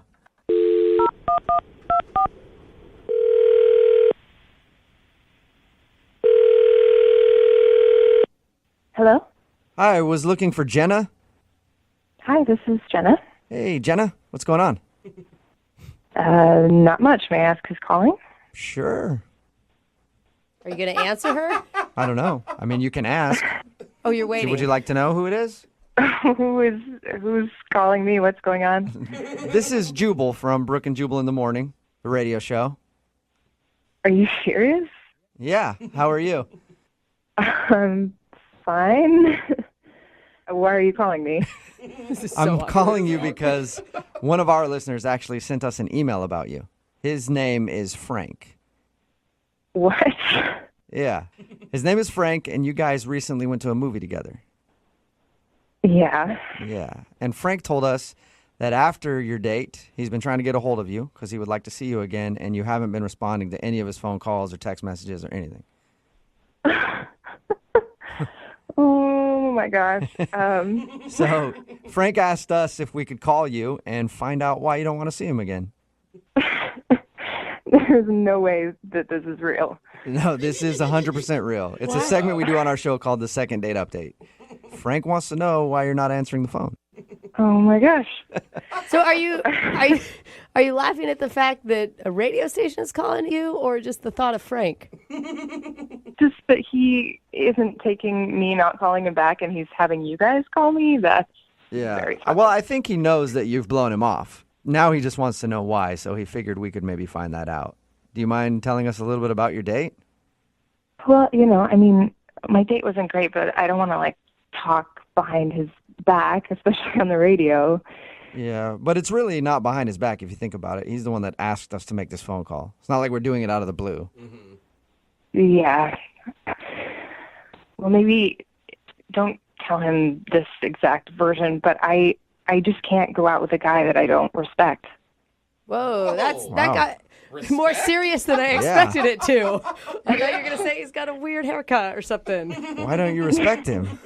I mean, I don't know how much he told you about the date. Okay, he told us that he took you to a movie, and then there was an awkward moment when he got pulled over for having a brake light out or something. And then he talked to the cop, got out of the ticket, and when he got back in the car, he said that you were very cold to him. And then you wouldn't kiss him when he dropped you off, and then he said that you haven't answered his phone calls. That's pretty much it. Okay. That's a lot, isn't it? Yeah. Yeah. You want me to tell you his theory on why he thinks you're not calling him back? Sure. Because I guess he's been racking his brain for reasons, and he was thinking that maybe the cop that pulled you guys over was somebody that you used to date. Are you serious? Yeah. Oh my God, that's so extreme. So you're laughing at that. I'm guessing that's not the case. You didn't date that cop? No, I did not. He just can't figure it out because according to him, everything was great until he got pulled over, and then after that, you were weird. Well, he thinks I didn't see what he did, but I saw it. What did he do? So we get pulled over. He immediately gets out of the car. I'm like, what are you doing? Stay in the car. The cop's freaking out. He's telling him to get back in the car. Really? Yeah. And then he starts crying to the cop to get out of it. Like tears? Yes, he's blubbering. He's like, please, officer, I'm on a date and I have all these other tickets and I just really need a break today. It was insane. I'm picturing a huge scene, like the cop with his gun drawn and him sobbing. No, I mean, it wasn't that dramatic, but they just like went to the back of the car and, apparently thought I couldn't hear anything, but I heard everything. So was he, maybe he was legitimately crying. Some people get really scared and nervous when they get pulled over. No, because then he gets back in the car and he's all bragging to me like, well, I really, smoothed my way through that, really talked my way out of that one. How impressive is this? So he was telling you that when he didn't think that you heard he was crying? Yeah. Was he still in tears when he got in the car? No, I mean, he wiped away his eyes, but he was totally, all like smooth talker, like, look what I just did. Why didn't you just call him out on it? I don't know why I didn't in the moment, but in my mind the whole time I'm thinking, did you just really cry to get out of the ticket? The cop was even like, this is awkward. Yeah. I got to get out of here. It worked. He didn't get a ticket. Yeah. I think it's a great move. Well, yeah, he didn't get a ticket, but he also didn't get a chance to go out with me again. Well, thank you for telling us your story, Jenna. I do also want to tell you, I hope that he's not crying right now, but Frank is actually on the other line listening to this conversation and wants to talk to you. What? Yeah. Frank? Yeah. Wow, Frank. Oh, my God. Is what Jenna says true? You thought I was crying. I mean, are you a moron? Like, it was fake. I just tried to get out of the ticket. It's called acting. You know what I mean? Did you just call me a moron? I just told them what happened. Yeah, I did. Are you... Okay, well, now not only are you sad and pathetic, but you're also rude. Well, what was I supposed to do? You were like, we get pulled over for like nothing. You're doing nothing to help. You're like freaking out like it's like an earthquake or something. Whoa. And, I was What kind of man are you? You can't even handle getting a ticket. You just speak to the officer, you explain the situation. It's not that hard to do. Yeah, well, you could have like gotten out or done something like, hey, let's show them some cleavage, and What? Are you kidding me? Frank! Yeah, that is the least you could have done, like just show them boobs. Then I wouldn't have had to get out of it. So you're blaming her for you getting out of the car and crying to the cop to try to get out of a ticket. And you're suggesting that I flashed this cop? Are you kidding me? All she was doing was just panicking the whole time. She was just freaking out the whole time, and she was just like, "Oh my God!" I wasn't freaking out. I was just sitting there like anyone would do when they get a ticket. You were the one who was totally freaking out. Yeah, no, I was the one who handled it. Handled it like a 16-year-old girl. You know what? I was proud of myself, and you should be proud that someone handled the situation. I didn't know what to do. You're sitting there wailing to this poor cop about how you've got all these other tickets and you're on a date, and how can I possibly respect you when you get back in the car? Jenna, you're obviously not used to going out with a real man. Frank, are you just really embarrassed? Is that why you're being so aggressive? No. Jenna said I was crying. I was not crying. I was fake crying. Okay? There's like a major difference. Oh. Hey, Jenna, I would love to ask if you guys would like to go on a second date. Jenna, would you like to go out with Frank again? We'll pay for it. No. Oh, what are you talking about, Jenna? What good are you if you can't use your boobs properly? You know what? I thought you were cool. Like we laughed about the Ghostbusters and like laughed our tails off, and you're just like, have no respect for someone taking care of a situation and handling it like a real man does fake cry. I've been saying that for years. Right. A real man will fake cry to get his way out of things. Like anytime anybody's been aggressive with me, wanted to fight in a bar or something like that, I cry and I run out. And that's what real men do. You want to handle this like real men? That's it. So that's a no, Jenna? No second date with Frank? No, and good luck to him finding someone who will. Oh. Sorry, Frank. Jenna, that's fine. I don't care, because if I had to do it again, I would fake cry to another cop, whatever I have to do. All right, well, it wasn't a successful second date for you, Frank, but you did help us learn a lesson today. That fake crying is the manly way to get out of things. Thank you. Appreciate it. Brooke Brooke and Jubal in the morning. Text in at 78592 says, why can't I find a guy like that? I love a fake crier. It's Brooke and Jubal in the morning. Talking about today's second date update. If you missed it, Frank took Jenna to the movies. And Frank admitted that afterwards he was pulled over by the police, but managed to talk his way out of the ticket. But he was confused why Jenna wasn't returning any of his calls. We called Jenna, and she told us Frank got out of the ticket by crying to the police officer. Not by anything else, just crying. Frank defended himself, saying that he faked it and thought she should be proud of him for handling the situation. And actually, real men fake cry. That's what he said. He's a real man and he fake cries. I think he really cried and he's too embarrassed to admit it, which he shouldn't be. That's a stressful situation. Jenna decided not to go out with him again. Remember, if you want to do a second date update, email the show and we will call the person that didn't call you back. It's Brooke and Jubal. Moving 92.5. Second date update. One of our listeners, Jordan, sent us an email asking for a second date update. Okay. And I feel like we're kind of obligated to take his phone call. Why? Because he says he got his first date idea from listening to our show. Oh, look it. So in a way, it's kind of our fault he's getting ghosted right now. Oh, Now, I thought it was a positive. I guess it's not. I mean, he's not getting a call back from this woman. But Jordan, did you take her to the cafeteria at the courthouse to interview criminals? Like Jose's segment, What You Doing at the Courthouse? No. Okay, what are you talking about Dog then? shot collar question of the day. Electrocute each other? That's kind of romantic. Or did you shoot lasers at her for laser stories? All good ideas, but the one I rolled with was the TikTok Target date. Oh, yeah. I forgot that I was supposed to go on with my husband, and we haven't gotten around to it yet. Oh, yeah. That sounded super fun, It though. did. Okay, well, to remind our listeners, if you didn't hear that, there was a TikTok trend for a date night activity where one person walks up and down the aisles at Target with their arms flapping up and down, and the other person walks behind them and randomly says stop. And then whatever item your arms are pointing at, you have to figure out how to include that into your date night. And the idea is you're supposed to get your food, your entertainment, and then just something maybe weird. Or... So that's what you did, Jordan. Yeah, that's exactly what we did. So I can start at the beginning. That's a good place to start usually. No. I like this, Jordan. I want it to end. Yeah. What's the girl's name? Can we start there? Yeah, Ariel. I met her on an app, and when I threw out the suggestion, so I got to give you guys a little bit of props because that seemed to be the thing that made her go for it. She seemed down for it, seemed kind of fun. I kind of liked it. So it seemed like it's something like not a traditional, like just take you to coffee or something like Right. that. Totally. It's really creative. Well, I mean, Ariel's a woman, and this involves Target, so there's no way she's going to say no. This is a bad precedent to set on a first date because if you guys end up in a relationship, you're doing Target every weekend. Every weekend, bro. So how did the Target date go? Well, we got the weirdest items. Like, she's the one who was doing the flapping, so I don't know if she was trying to make it extra weird, but...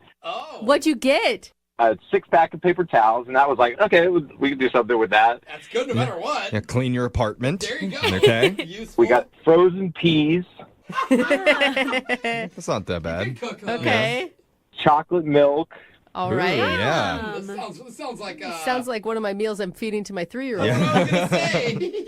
And this is where it may have went a little south, is we got adult diapers. Oh, no. Oh, you have to use them on the date? Yeah. Please just eat the peas out of them. Don't, Yeah. don't do the other thing. Did you incorporate everything? Oh, yeah. There's still one more item. We got some entertainment to go along with it, which was Bob's Builders box set. What did the cashier say as you're checking out with adult diapers and Bob's Builders? Frozen peas? She gave us the looks like this is a random set of items, but she didn't say anything, fortunately. Yeah. She's like, you're on drugs, aren't you? Well, or they would maybe assume that you're a married couple and you have some kids at home that you're shopping for. And some pelvic floor issues where you can't control your Hey, no urine. judgment here. So what did Ariel think about all this stuff? She thought it was as random and weird as I was, but she's like up for that stuff. You know, she has blue hair, which is kind of random, and Really doesn't match her name, though. Very disappointing. Yeah, that's true. It should be red. Mhm. I didn't think of that. So what did you guys do?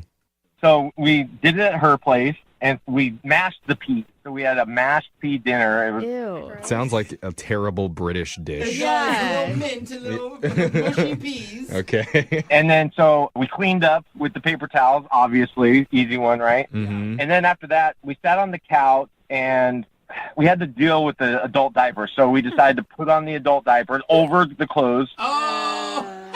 Uh-huh. Dude, I can picture you two sitting in adult diapers. I mean, were you laughing? What was the vibe? Mm-hmm. Well, it's half laughing at the other person and half embarrassment that they're looking at you in an adult diaper. Oh my god. So you're sitting on the couch at her apartment in adult diapers, sipping chocolate milk and watching Bob the Builder. Eating mushy peas. I mean, I don't even think I have to ask. You guys definitely hooked up after that. You would think, you're right, nailed it. And here's kind of what's prompting my call is she was like, hey, my roommate's coming home. This is going to look really weird. And I'm sorry, that's really funny. Did she ask you to take the diaper off? Quick, get out of here. I thought it would be pretty memorable to walk away wearing the diaper, so I kept it on. But then when Oh my god. Why do you think she isn't calling you back, bro? I mean, come on. You know why. Yeah, like, I get it. The date was a little quirky, but she seemed to be a good sport about it. And then, so now she's, like, hasn't really been getting back to me. Yeah. And I'm kind of thinking, like, was it the adult diaper or, like, I mean, I think I know. Even though I 1,000% endorse the Target date, and I want to do it myself, it may have been too silly. Like, you guys didn't get enough time to get to know each other. There's not a lot of room for sex appeal when you're sitting in an adult diaper eating mashed up peas. Speak for yourself, Brooke. Yeah. I am doing that when I go home this weekend. I mean, did you feel chemistry with her at all, or was that just kind of impossible? You'd be surprised how open you guys will be wearing an adult diaper when you... I guess you can break the walls down. Let's find out. We're going to play a song. We'll come back. We'll call Ariel for you. Can you at least ask her how the episode ended when Bob the Builder lost his tools? It's really been killing you, huh? Can he fix it? Oh, man, it was this end of season. It was the best episode. Cliffhanger. All right. We'll play a song. We'll come back and we'll ask her. Hold on. You want to know how to properly seduce a woman? I do, yeah. Sugar. You came to the right place. Oh. First, you gotta cruise on into that Tajay. Stock up on frozen peas, chocolate milk, and a large pack of extra absorbent adult diapers. Oh, it's gonna get messy, girl. If you really want to leave her moaning for more, you better reach for that DVD box set of Bob the Builder. Can he fix it? You tell me, baby. You tell me. I think he can. He's fixing it with 3 X's. Yeah, I wish I was making any of that up. Oh my but god, it's crazy. That's actually what one of our listeners, Jordan, did for his first date. Now, he did that because of the TikTok Target trend that we talked about on our show, where you take someone to Target, you grab a bunch of random items off the shelves and figure out how to turn those things into a fun date night. And those were the items that they ended up with. Peas, paper towels, chocolate milk, a DVD of the Bob the Builder, and adult diapers. Yeah, that was it. I gotta say, man, I don't know if I would have picked the aisle with the adult diapers in it to even go down. You know? What else is in that aisle? I know. How did you not hit the wine aisle in this whole trip? In retrospect, I would have picked different aisles, but I don't go to Target that much. Yeah. Oh my god. It's his first time Candle playing the aisle. I mean, even the towel aisle would have been better. That's good. Well, now his date Ariel is not calling him back after what was actually kind of a romantic attempt at a date. But it was still a fun date. Like, Yeah. it sounded like the energy was great. Yeah, so she should appreciate it was silly, but I don't know. Let's give her a call and try and figure out where her head is at. You ready to do this, Jordan? Yeah, heck yeah. Oh my god, I'm actually kind of excited to hear this. Yeah, I'm rooting for you here. So let's dial the number. Here we go.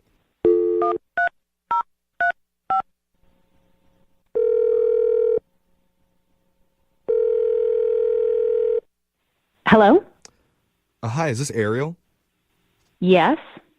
Hi, Ariel. My name's Jeffrey from the radio show Brooke and Jeffrey in the Morning. How are you doing? Fine. Good. Cool. Yeah. That's the most normal answer we've ever heard. Yeah. But also a little bit of anger behind that, I heard. What? When a woman says fine. Anyway, the reason I'm calling is we're doing a segment called a second date update. Have you ever heard of that before? No. What is that? So basically, that's where if you go out with someone and afterwards, if your date isn't calling you back, you can email our show and we'll reach out to them for you to ask them the reason why. Okay.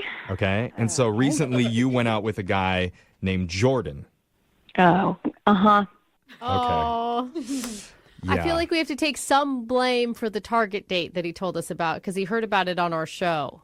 Oh, my gosh. He told you about it? Yeah. Oh, yeah. He told us that you went to Target together. You ended up grabbing a bunch of random items, including frozen peas, chocolate milk, adult diapers.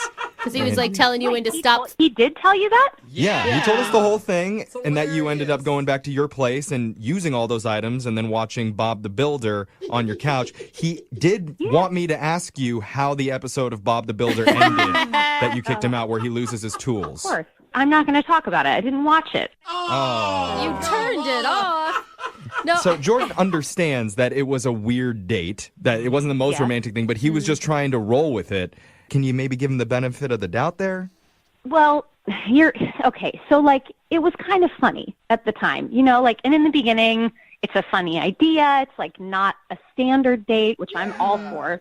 But then, once we're back at my place and we're, starting to implement everything, I figure out what's going on. And I'm kicking myself because I'm like, why didn't I see this earlier? He totally did this on purpose. Whoa, oh, my gosh. Did what? So, I'd be flapping, and, he would say stop, and we're in the frozen food section, and I look up where my arm is pointing, and I think I'm pointing at dessert, and he's like, oh, it's frozen peas. Okay. And then, going past toothpaste and mouthwash and, chapstick, all these, romantic date kind of things. You think toothpaste and mouthwash is romantic? Well, it could be set you up for a good makeout session. I see what you're saying. Exactly. So, this is what I'm thinking. And then we're past it, and we're in adult diapers, and I'm surrounded by them. There's nothing else around me. Wonder what she's going to land on. Yeah, and then, okay, adult diapers. This is, getting weird. But, again, at that point, I'm still thinking, this is hilarious. We're going to, make it funny. Yeah, you don't think that's his intent now? Well, no, and here's the thing. So once we're back at my place and we're, getting it set up, I'm putting on a diaper, and he's asking me to help with his, and I'm, helping him put on this diaper. It's a little weird. And then we're, settled into the couch, and he's there with his mushy peas and his chocolate milk, and he's watching Bob the Builder. I'm just looking over thinking, oh, my gosh, I got roped into a date with an adult baby, and I'm just definitely not into it. Time out. I wouldn't call it timeout. That's I'm doing you favors. Ariel. Ariel, this is Jordan. Yeah, hold on, Jordan. I need to tell her, Ariel, Jordan's been on the other line listening, and he wants to talk to you. Oh, my God, what are you doing? What am I doing? I'm trying to find out what went wrong with our date, and now I'm finding out what went wrong with our date, and you're thinking that I somehow have this evil genius plan to get dressed up like a baby. You were flapping your arms. Everything was randomly picked. But it wasn't random. It wasn't random. I swear to you, I was pointing at ice cream sandwiches, and you picked peas. I don't know Target, okay? I don't even go to Target very much. Yeah, the only time he's gone, he was riding inside one of those little red cars. He couldn't see. Oh, give him a break. Can you understand why she would think that, though, Jordan? Well, I understand that, okay, hey, yes, we are wearing adult diapers, but that was kind of the point, was that it was this random fun date. Yeah. You just said that was the plan, to be wearing adult diapers. You just said it. You picked all the little baby things. And the plan was to be random and fun, and I don't have this deep-seated thing where I want to wear adult diapers and eat peas around you. No, but listen, you kept saying you didn't know what Bob the Builder was. How did you know the theme song? You knew that theme song. It's a catchy theme song. After you hear it once or twice, then I've never even heard it. I don't know what it is. I know the Bob the Builder Everyone theme. does. I don't have kids. Yeah. Can he fix it? Yes, he can. I mean, that's it. Like, No, you're saying it wrong, Brooke, but that's okay. Bob the Builder. Can he fix it? Oh, whatever, Yeah, Jeffrey. the Okay, tone we're was not all talking wrong, so about. there you go. Okay, what I think what we're I'm saying it's true men know Bob the Builder. It's fine. Sorry. Sorry for Jeffrey's Bob the Builder flex over there. Hey, it's Robert the Builder. Yeah. But I actually honestly believe Jordan. I think that he totally screwed up the date.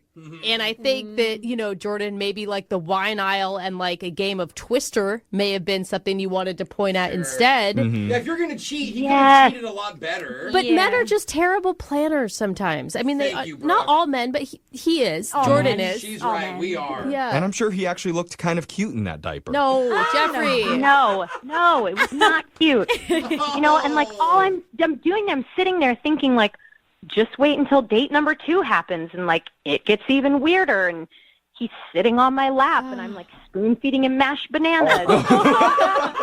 that is ridiculous. That would never happen. Like I have friends that listen to the show. Like me and my friends, like we're fans of the show. So there's people listening that I know that are going, "Oh, what the heck's wrong with Jordan right now?" And I'm like, "Wait, calm down." But well, it's okay, Jordan. You need to calm down. You are right about one thing. That date would never happen unless I ask her right now, Ariel, would you like to go out on one more date with Jordan? We pay for this. No. What do you say? Stop it, Who's Jeffrey. a good girl? Meanwhile, I'm over here having PTSD. No, come on. We'll throw in a Babies R Us gift card just for good measure. He's joking. He's joking, Ariel. I think Jordan is a good guy. He put some effort in. It went wrong. Is there any way you can like erase the image of him in an adult diaper from your mind? Give him one more chance. Please. No, it is just too freaky for me. We tried, Jordan. ultimately, I think it was obvious I was just trying to have fun. It's not obvious that I was trying to be like an adult baby. For the record. Convinced. All right, Jordan. Well, man, I feel bad about how this ended, and we normally don't do this, but instead of paying for a second date, we'll offer to pay for that Bob the Builder set so you can find out finally how that episode finishes.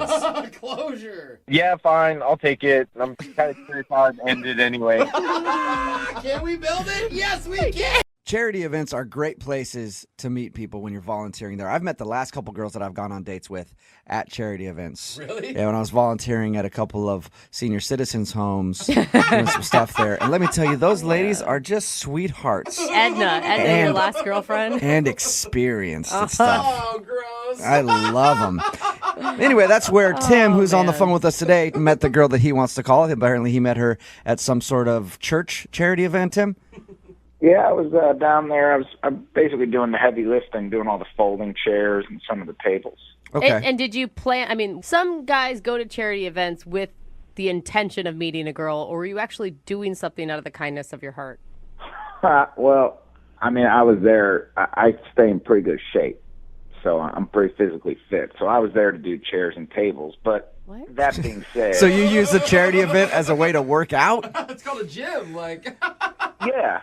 I mean, it's not my workout. I work out in the morning, but I was doing it as a favor, Yeah. But my blinders were open. I mean, if there's a girl there, I'm going to meet her. Still don't really have an answer to the question other than the fact that you just wanted to brag about how in shape you were.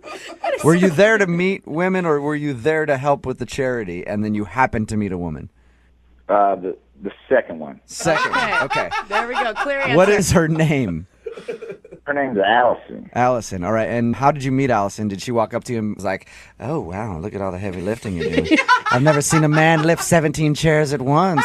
I can't do 17. I didn't do 17. But she was direct. She was standing by the chairs, and then I'd come over and pick a couple up, and then she'd tell me where to go. She'd say, like, put those 5 over there. So she was directing where to put the chairs and things like that. Did you ask her out or did she ask you out?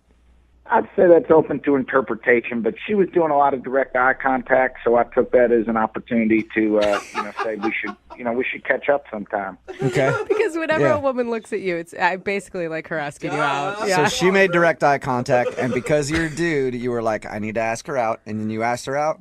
Well, I set you up for hanging out sometime. So, yeah, I guess so. That is asking her out. That's exactly what you did. You are a man of romantic words. What did you guys do when you actually went out? Well, she invited me over after the charity event. Oh, nice. And, Wow, she must Oh have my really God. wanted to thank you You for guys- your work. What if she just wanted to make some lunch and talk to him? Like, that is a possibility here. I don't know. She also made eye contact. Oh, my gosh. I mean, by that time it was pretty late. So she said, you just come over and chill out and, take a load off. I've been on my feet all day. So I said, all right, maybe watch a movie or something.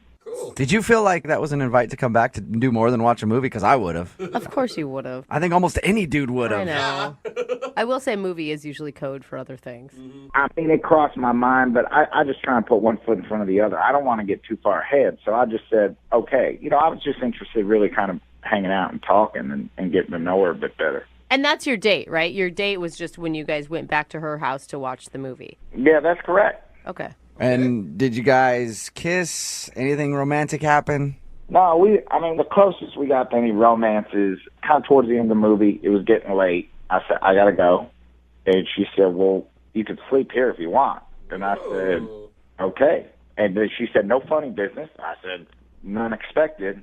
And then we fell asleep on the couch. We was holding hands when we fell asleep. All right. That's sweet. A little bit of hand holding. Nice. I hope you were protected. I hope you wore gloves. Yeah, we were protected. All right. Good. Good. So did you sleep there all night? I did. I woke up. The sun came up. It kind of made the room all bright. And I woke up and I said, good morning. And we were fully clothed. I think I said, let's get some coffee or something. But she just kind of stood up and she looked at me and then she just turned around and walked into her bedroom and closed the door. What? Whoa. So she woke up and seemed angry at you. Yeah. Did she say anything about it at all? I actually thought maybe it was a game or something. Did you talk to her at all in this time? It sounds strange that she would wake up and seem angry at you for no reason. I mean, she was in her bedroom. I didn't know what to do, so I went into the kitchen and I waited for her. Mm-hmm. And I just stood around. I mean, I stood around for 20 minutes. I waited for her. And then she came out, and I said, hey, what's up? I said, coffee? And she just said, you need to leave right now. Whoa. Oh, she was mad. She was, still angry.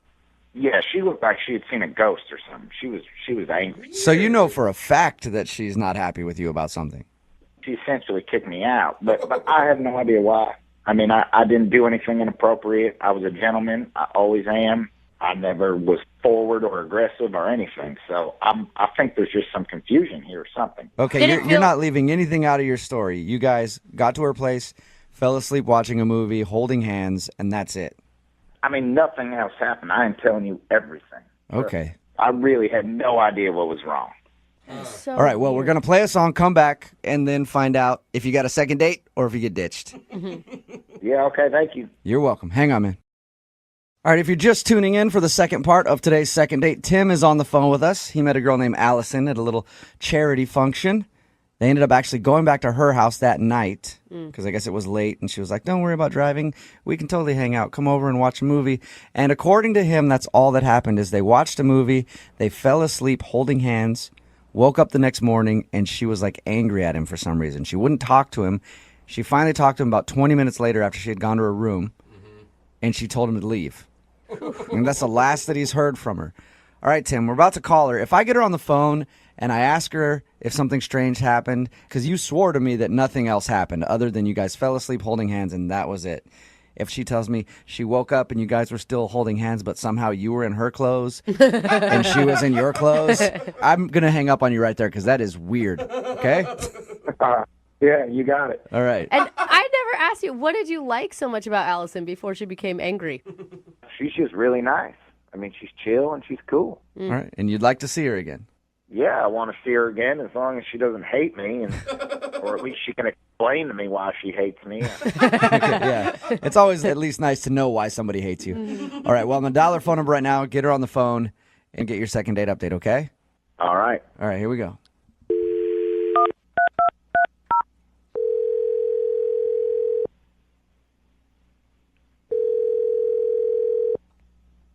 Hello? Hi, can I speak to Allison, please? This is she. Hey, Allison, how are you? This is Jubal from Brooke and Jubal in the Morning. Like the radio show? Yeah, exactly like the radio show. Hey. How are you? What's up? I'm good. How are you guys? Not too bad. Thank you for asking.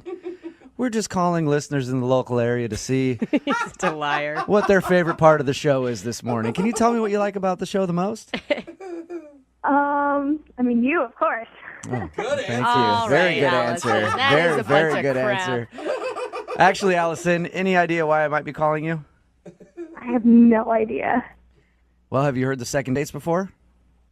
I think so. I normally listen to the phone taps. Okay. Well, cool. Well, you are about to be the star of a second date because you recently went out on a date with somebody and you're not calling them back and they want us to get a hold of you. Oh. His name is Tim. You met him at a charity function and ended up actually sleeping with him first night that you met him, which I think is... What? No. Don't worry. I know. No, don't Calm worry, down, Allison. Allison. Tim told us that you guys didn't sleep together. He said that he did fall asleep next to you, like on the couch holding hands while watching a movie, though. I'm sorry. This is just really weird that you guys, know all of this. I mean, it wasn't even a date. It was like I met him, and then, we hung out. Right. Well, we talked to Tim because he emailed us and asked if we could get you on the phone and find out why you... Why? Well, he said you seemed really upset at him the next morning, and he also wanted to see why you're not responding to any of his phone calls or text messages or anything. Did you not think it was a date when he was coming over? Like you just wanted to be his friend or something?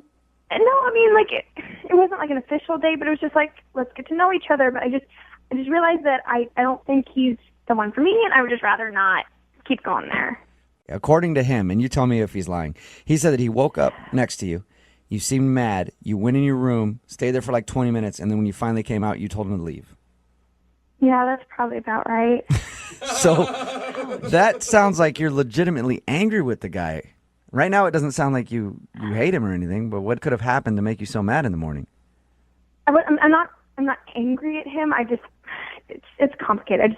I knew he wouldn't understand, and so it was just easier to not even go there. Can you tell us so that you can give us a little bit of an understanding? And to be honest, I got a sign. It was just one of those things I knew. A sign? What sort of sign? I don't expect you to understand, and I didn't expect him to understand, which is why I didn't even want to go into this. But I had a vision. What do you mean? A dream? What? Yeah, I guess you could call it a dream.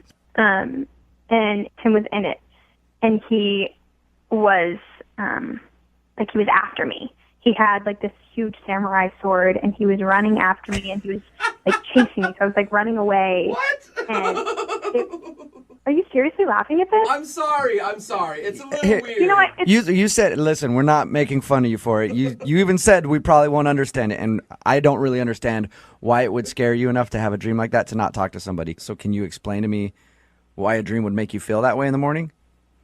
I mean, it felt like it was one of those things. It was like a sign, that God was warning me that this wasn't a good relationship. If you just meet somebody and you don't really know anything about them, and then they're in your dream and they're chasing you with a samurai sword, and at the end, I woke up when he stabbed me. Yeah, but dreams mean all sorts of weird things. You sometimes just get a gut feeling with things, and I have learned to trust my gut feeling, and I woke up from that, I haven't had a nightmare like that in a really long time. So were you mad at him in the morning, or were you scared of him? Is that why you went to your room? It was a really scary dream. I haven't had a dream like that in a while. And it's not I had a nightmare. Comfort me. He was the one who was the nightmare. And I needed some space. But did he do anything at all in the awake world that was an indication of him being mean? No. But, you hear those stories of people who seem to be really nice and then end up crazy, and I feel that Allison, was... I talked to him a little bit. He sounds like a weirdo to me. So he does not. I think maybe your gut was. I think your gut was right on that one. I'm going to tell you, I support you. Okay. I don't feel like you're taking this very seriously. No, I'm taking. Hey, listen, this is the way that you feel. I might not understand it because a dream has never scared me so much to not talk to somebody. Mm-hmm. But if that's the way you feel, that's important. Okay, and it scared you enough to not talk to him again. I'm just trying to get some clarification. Okay. Yeah, that's why I didn't call him. So you can tell him, and okay. Yeah. Would you like to talk to him about it? No. I mean, that's why I haven't called him back or responded to his text. I think it's better if we just don't talk. Okay, well, he is on the other line and would like to talk to you. Wait, what? Yeah, Tim is actually listening on the other line right now. Yeah, I'm here. Oh, this is so awkward. Yeah, it is awkward. I mean, I'm paying for a crime that I didn't commit. I mean, come on. What if I was trying to protect you in the dream? Do you think of it that way? You stabbed me. That is, yeah, that's gosh. maybe. I don't know how that's protecting her, Tim. Stabbing her with was it a samurai sword? You said It was a samurai sword. I mean, this is ridiculous. This is so unfair. I mean, I'm sure you're a great Wait, guy. wait. I'm sure you probably wouldn't actually stab anybody, but there's a reason I didn't call you back. Okay, Allison, hold on. We spent about 10, 11 hours together in real life, in real time, and we had a great time. Then you have probably, I don't know, a 20 to 25-minute dream about me running around with some sword, and you're going to take 25 minutes of dream world versus 11 hours of real time? I mean, you got to give me a chance. It's true. It wasn't just a dream, Tim. I think that there was something prophetic to it. There was something, I feel like it was a sign. It's not just a scary dream. I feel like it means that we're not supposed to be together. He just seems so nice. I mean, like, how many guys will just hold your hand while you fall asleep and not try anything? and that's exactly what people say about guys who will stab you with a samurai sword. Come on. It's better to listen to your gut, Allison. Trust me, okay? You don't want to be another statistic. Allison, how about this? Is there someone else in your life trying to hurt you? Because I can help you with that. There is nobody. I'm not some, traumatized little girl, okay? I had a dream. It freaked me out. I don't want to date you. It's that simple. Now, that brings me to my question, Allison. Would you like to go on a second date? Okay. You didn't even let me finish. I was going to offer to pay for it. What if it's a nice Asian restaurant? Chinese or Japanese, something like that. You know what? You guys have already made fun of me. Enough of this. I got to go. All right. Hey, Tim, are you still there? Yeah, I'm here. Sorry, Tim, stop stabbing girls with samurai swords in their sleep, man. It's ridiculous.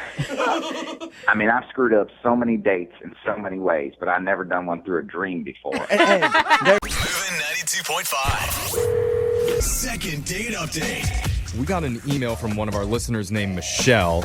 She says her date was going pretty normal until it ended extremely weird. And now she doesn't know what to think. She didn't get into specifically what was weird about the ending, but I'm assuming probably towards the end of the night, the conversation went to the Mount Owen Moa. What? What'd you just say? That's a big flightless bird that once roamed New Zealand. Yeah. At least that's where my mind goes when I'm on a weird date, the Mount Owen Moa. Is that what happened, Michelle? Talking about birds? No, not birds exactly, but Oh. Jeffrey is so obsessed with birds. He's into birding, everything. Not about... just any bird, it's I'm the just Mount saying, Owen Moa. It's just all awkward. You gotta give it let's its get due over credit. it. Okay. Sorry, Michelle, but we all learned something just now, so that's good. Was your date weirder an ending than that was? it was definitely strange, and I'm not really sure what happened. Well, before we get to what was weird, what's the guy's name? His name is Dylan. Okay. And where'd you meet Dylan? I met him on a dating app. What stood out about him? He seemed really fit. Fit? Yeah, seemed like he was an active guy and in good shape. Not beefy or anything, but You say that, and Jose's just really jealous all of a sudden because he doesn't have that. I'm sorry, it has nothing to do with your date. Yeah, Jose's rubbing his belly. So it's just not fair. I mean, it's kind of important because you're attracted off people's looks right away, The only thing that I also noticed that I was attracted to, other than his abs, which were looking good, he was texting really funny, and he said, this is where I'm going to drop a corny line. And then he sent me a bunch of corn emojis. Oh, look at that. I gotta steal that. So what did you guys end up doing on your date? We just met at a local casual bar just to talk over a beer. That had protein powder in it, so you guys were both ripped the whole time? No, not that crazy. Okay. So how'd it go? Oh, it was just kind of a normal date, We were just hanging out, talking about normal stuff. Okay. And, I mean, during it, because you can always tell whether or not you even want to go out with this person again. How were you feeling? Yeah, I mean, he seemed like a really nice guy. It seemed like we had some stuff in common. I like rock climbing, like going to the bouldering gym, and he had also done some of that, so we were bonding over that, and that was really cool. So, I guess I was interested in him, for sure. So when did the date get weird? So we were just sitting there talking and hanging out, and then all of a sudden he looked at his watch, and he made this weird face, and then said that he had to go, that he forgot he had something important to do, and he said he's so sorry, and then just like got up and left. Did he have a smartwatch where he was reading text messages on his watch? No, that would make sense. He just had like a regular old watch. It's like, oh, this is the time I turn into a pumpkin. I must rush. Exactly. Like, are you a werewolf or what's happening here? And that's weird that he would schedule something in the middle of a date, too. Yeah, I didn't even know if he had something actually scheduled. Yeah. He didn't really explain or say anything. I mean, we hadn't even hung out an hour, so none of this made sense. So do you feel like it was something about you that all of a sudden he was repulsed by and he had to run from the bar? Oh, no. Yeah, that's immediately where Brooke's mind goes, that there's clearly something wrong with you, Michelle. No, we were vibing, so I don't think so. Weird. The only thing that came to my mind was that he had another date. Oh, that he like double booked himself? Yeah, maybe. You're gonna get that with a hot dude with chiseled abs. And abs. That's what happens. Yeah, not bitter over here at all. Don't worry. Go with the chubby guy. He would never ditch you at night. Exactly, and he wants to eat. Yeah. So he's gonna stay at the bar. All right. Hilarious. Sorry. So, Michelle, have you reached out to him after your date? Yeah, I had texted him a couple times just saying like, hey, is everything good? And he wrote me back and said, like, everything's all good. But, I asked if we wanted to try and meet up again and have, like, a more proper date. And he never wrote me back. He never wrote you back. Yeah. Yeah, I mean, he's obviously not into you, but who knows Brooke, why. What are you talking about? Well, Why I'm are just you being so honest. rude? He's obviously not into you, but you know what? I guess we'll try and get a date for your sad, lonely person. What sign points to he likes you? I mean, I'm not trying to be a jerk, but that's just the reality of dating. Wow, okay. They had Michelle, chemistry. I think you're wonderful, Yes. by the not way. saying You're Jeff. wonderful, and you're amazing at dating. And what we're going to do right here is we're going to call Dylan. And we're going to find out all the amazing reasons that he should go out with you again. Okay, we're also going to discover why he doesn't like you. Brooke, so come on. you're good with that, right? We're going to change our attitude, play a song, and come back and get your second date update, all right? Totally. Thank you. Moving 92.5. Second date update. If you're just tuning in for the second date update, we're talking to Michelle right now. She went out with a guy named Dylan. And Dylan's handsome, he's fit, he's funny, he's charming. Oh, Dylan. Oh, wait. Is this me? No, Oh, sorry. You better stop. I'm looking at my bio on the radio website. That's my bad. No. That is so cute. No, Dylan's Wow. weird. Dylan's a weirdo. Other than being super toned and having nice abs, we have absolutely nothing in common. Same. But apparently, him and Michelle went out to a bar, they had a few drinks together, and at one point, Dylan checked his watch and looked surprised and suddenly told her that he had to go. No explanation beyond that, and so she's been having a hard time reaching him ever since then. Michelle, are you ready for this? I'm ready for this. Yeah, you better be, because I'm going to tell you he's going to drop the hammer. I don't know. I'm just kidding. I don't know. But I know that you've been racking your brain because there's not a woman alive that doesn't overanalyze every second of a date. Oh, totally. Can you think of anything you said that would make him feel like he had to run? In a bad way. What? I'm just saying. Like, did she bring up marriage? She dropped the L-bomb? Where are you at?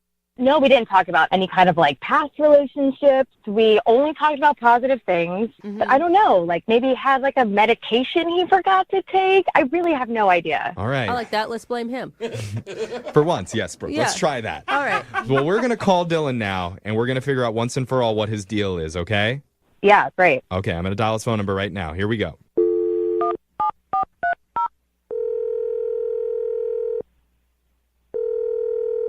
Hello? Hi, can I speak to Dylan, please? This is he. My name is Young Jeffrey. I work on the radio. How you doing? I'm doing fine. How are you? I'm wonderful. Thank you for asking me that. Oh, that is nice, Dylan. No one ever asks. Oh, come on. They don't. There's like a bunch of people on the phone there with you? Yeah. Yeah, this is my radio cohorts. Is that the right way to say it? Co-hosts? Whatever. We're a radio show, Dylan, so there's a couple of us in the room. Yeah. And there's like people listening besides me. And okay, I don't think I have time to explain to you how listening and how radio works. The reason that we're calling you is because we're doing something called a second date update. Okay. Can we talk to you about your dating life right now? Okay, I'm taking that as a yes. Not all of it, just one date. Yeah. Okay. Specifically with a girl you went out with recently named Michelle. Oh, yeah, Michelle. I remember Michelle. Okay. Then why aren't you calling her back, Dylan? Oh, I mean, I intend to. I really think she's pretty cool, actually. I've kind of got a plan in the works. A plan? Okay. So, yeah, I just have to wait till later tonight. You know, Tonight? Okay. What's going on? Are you in a relationship and you're planning to break up with your girlfriend tonight, and then you're going to call Michelle back for the second date? What? Guess that's a no. I think you spoke a little bit too quickly there, Brooke. So why can't you just call her now? Why do you have to wait? No, it's just important. I have to wait till 6 o'clock.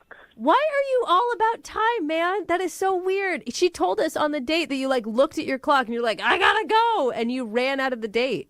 Oh, she told you that? Yeah. I mean, obviously left a pretty big impression when you think things are going well and then suddenly your date ditches you. I mean, I was having a really great time. So why would you run away? Why do you talk so slow, Dylan? No, it's not. I didn't run away. It's just that I had to end the date there at that time. Why? Because we had reached 56 minutes. Oh, my gosh. What does that mean? Why? 56 minutes is such a random number. Yeah. No. It's actually very specific. So there's this really cutting-edge article in this men's health magazine. Oh, no. And it says that the optimum time for, like, the peak enjoyment of a first date is 57 minutes. Huh. So if I set my watch and at 56 minutes, I know I need to wrap it up, and then, that'll increase the chances for a second date and a third date. You leave before the date peaks? Hold on. No, the article says your optimal time for a first date is 57 minutes. So you left a minute early. No. I set it for 1 minute shy so I could wrap things up, and then leave right at the peak. Why didn't you set it for 50 minutes so that you could have had 7 minutes to casually wrap things up rather than sprinting out? What are you guys even saying? Why don't you just go with the flow on a date and just feel the mood of everything and then realize, okay, now it's time for this to be over. Well, a normal human being. No. I mean, studies have proven your chances of the date going poorly increase by 7-fold after 15 minutes from the 57-minute mark. So if I tried to extend it a little bit or anything, I would have probably lost track of time. And then it's that XY axis just starts plummeting. Okay. I feel like we've been listening to this for 57 minutes. Listen, Dylan, I understand that there's studies. Was there any studies on how your chances decrease with a woman if you just ditch her suddenly? I mean, I didn't ditch her suddenly. Like I said, I had a really wonderful time, but I have to go for something. Right, and then you haven't been calling her back or scheduling a second No, date. guys.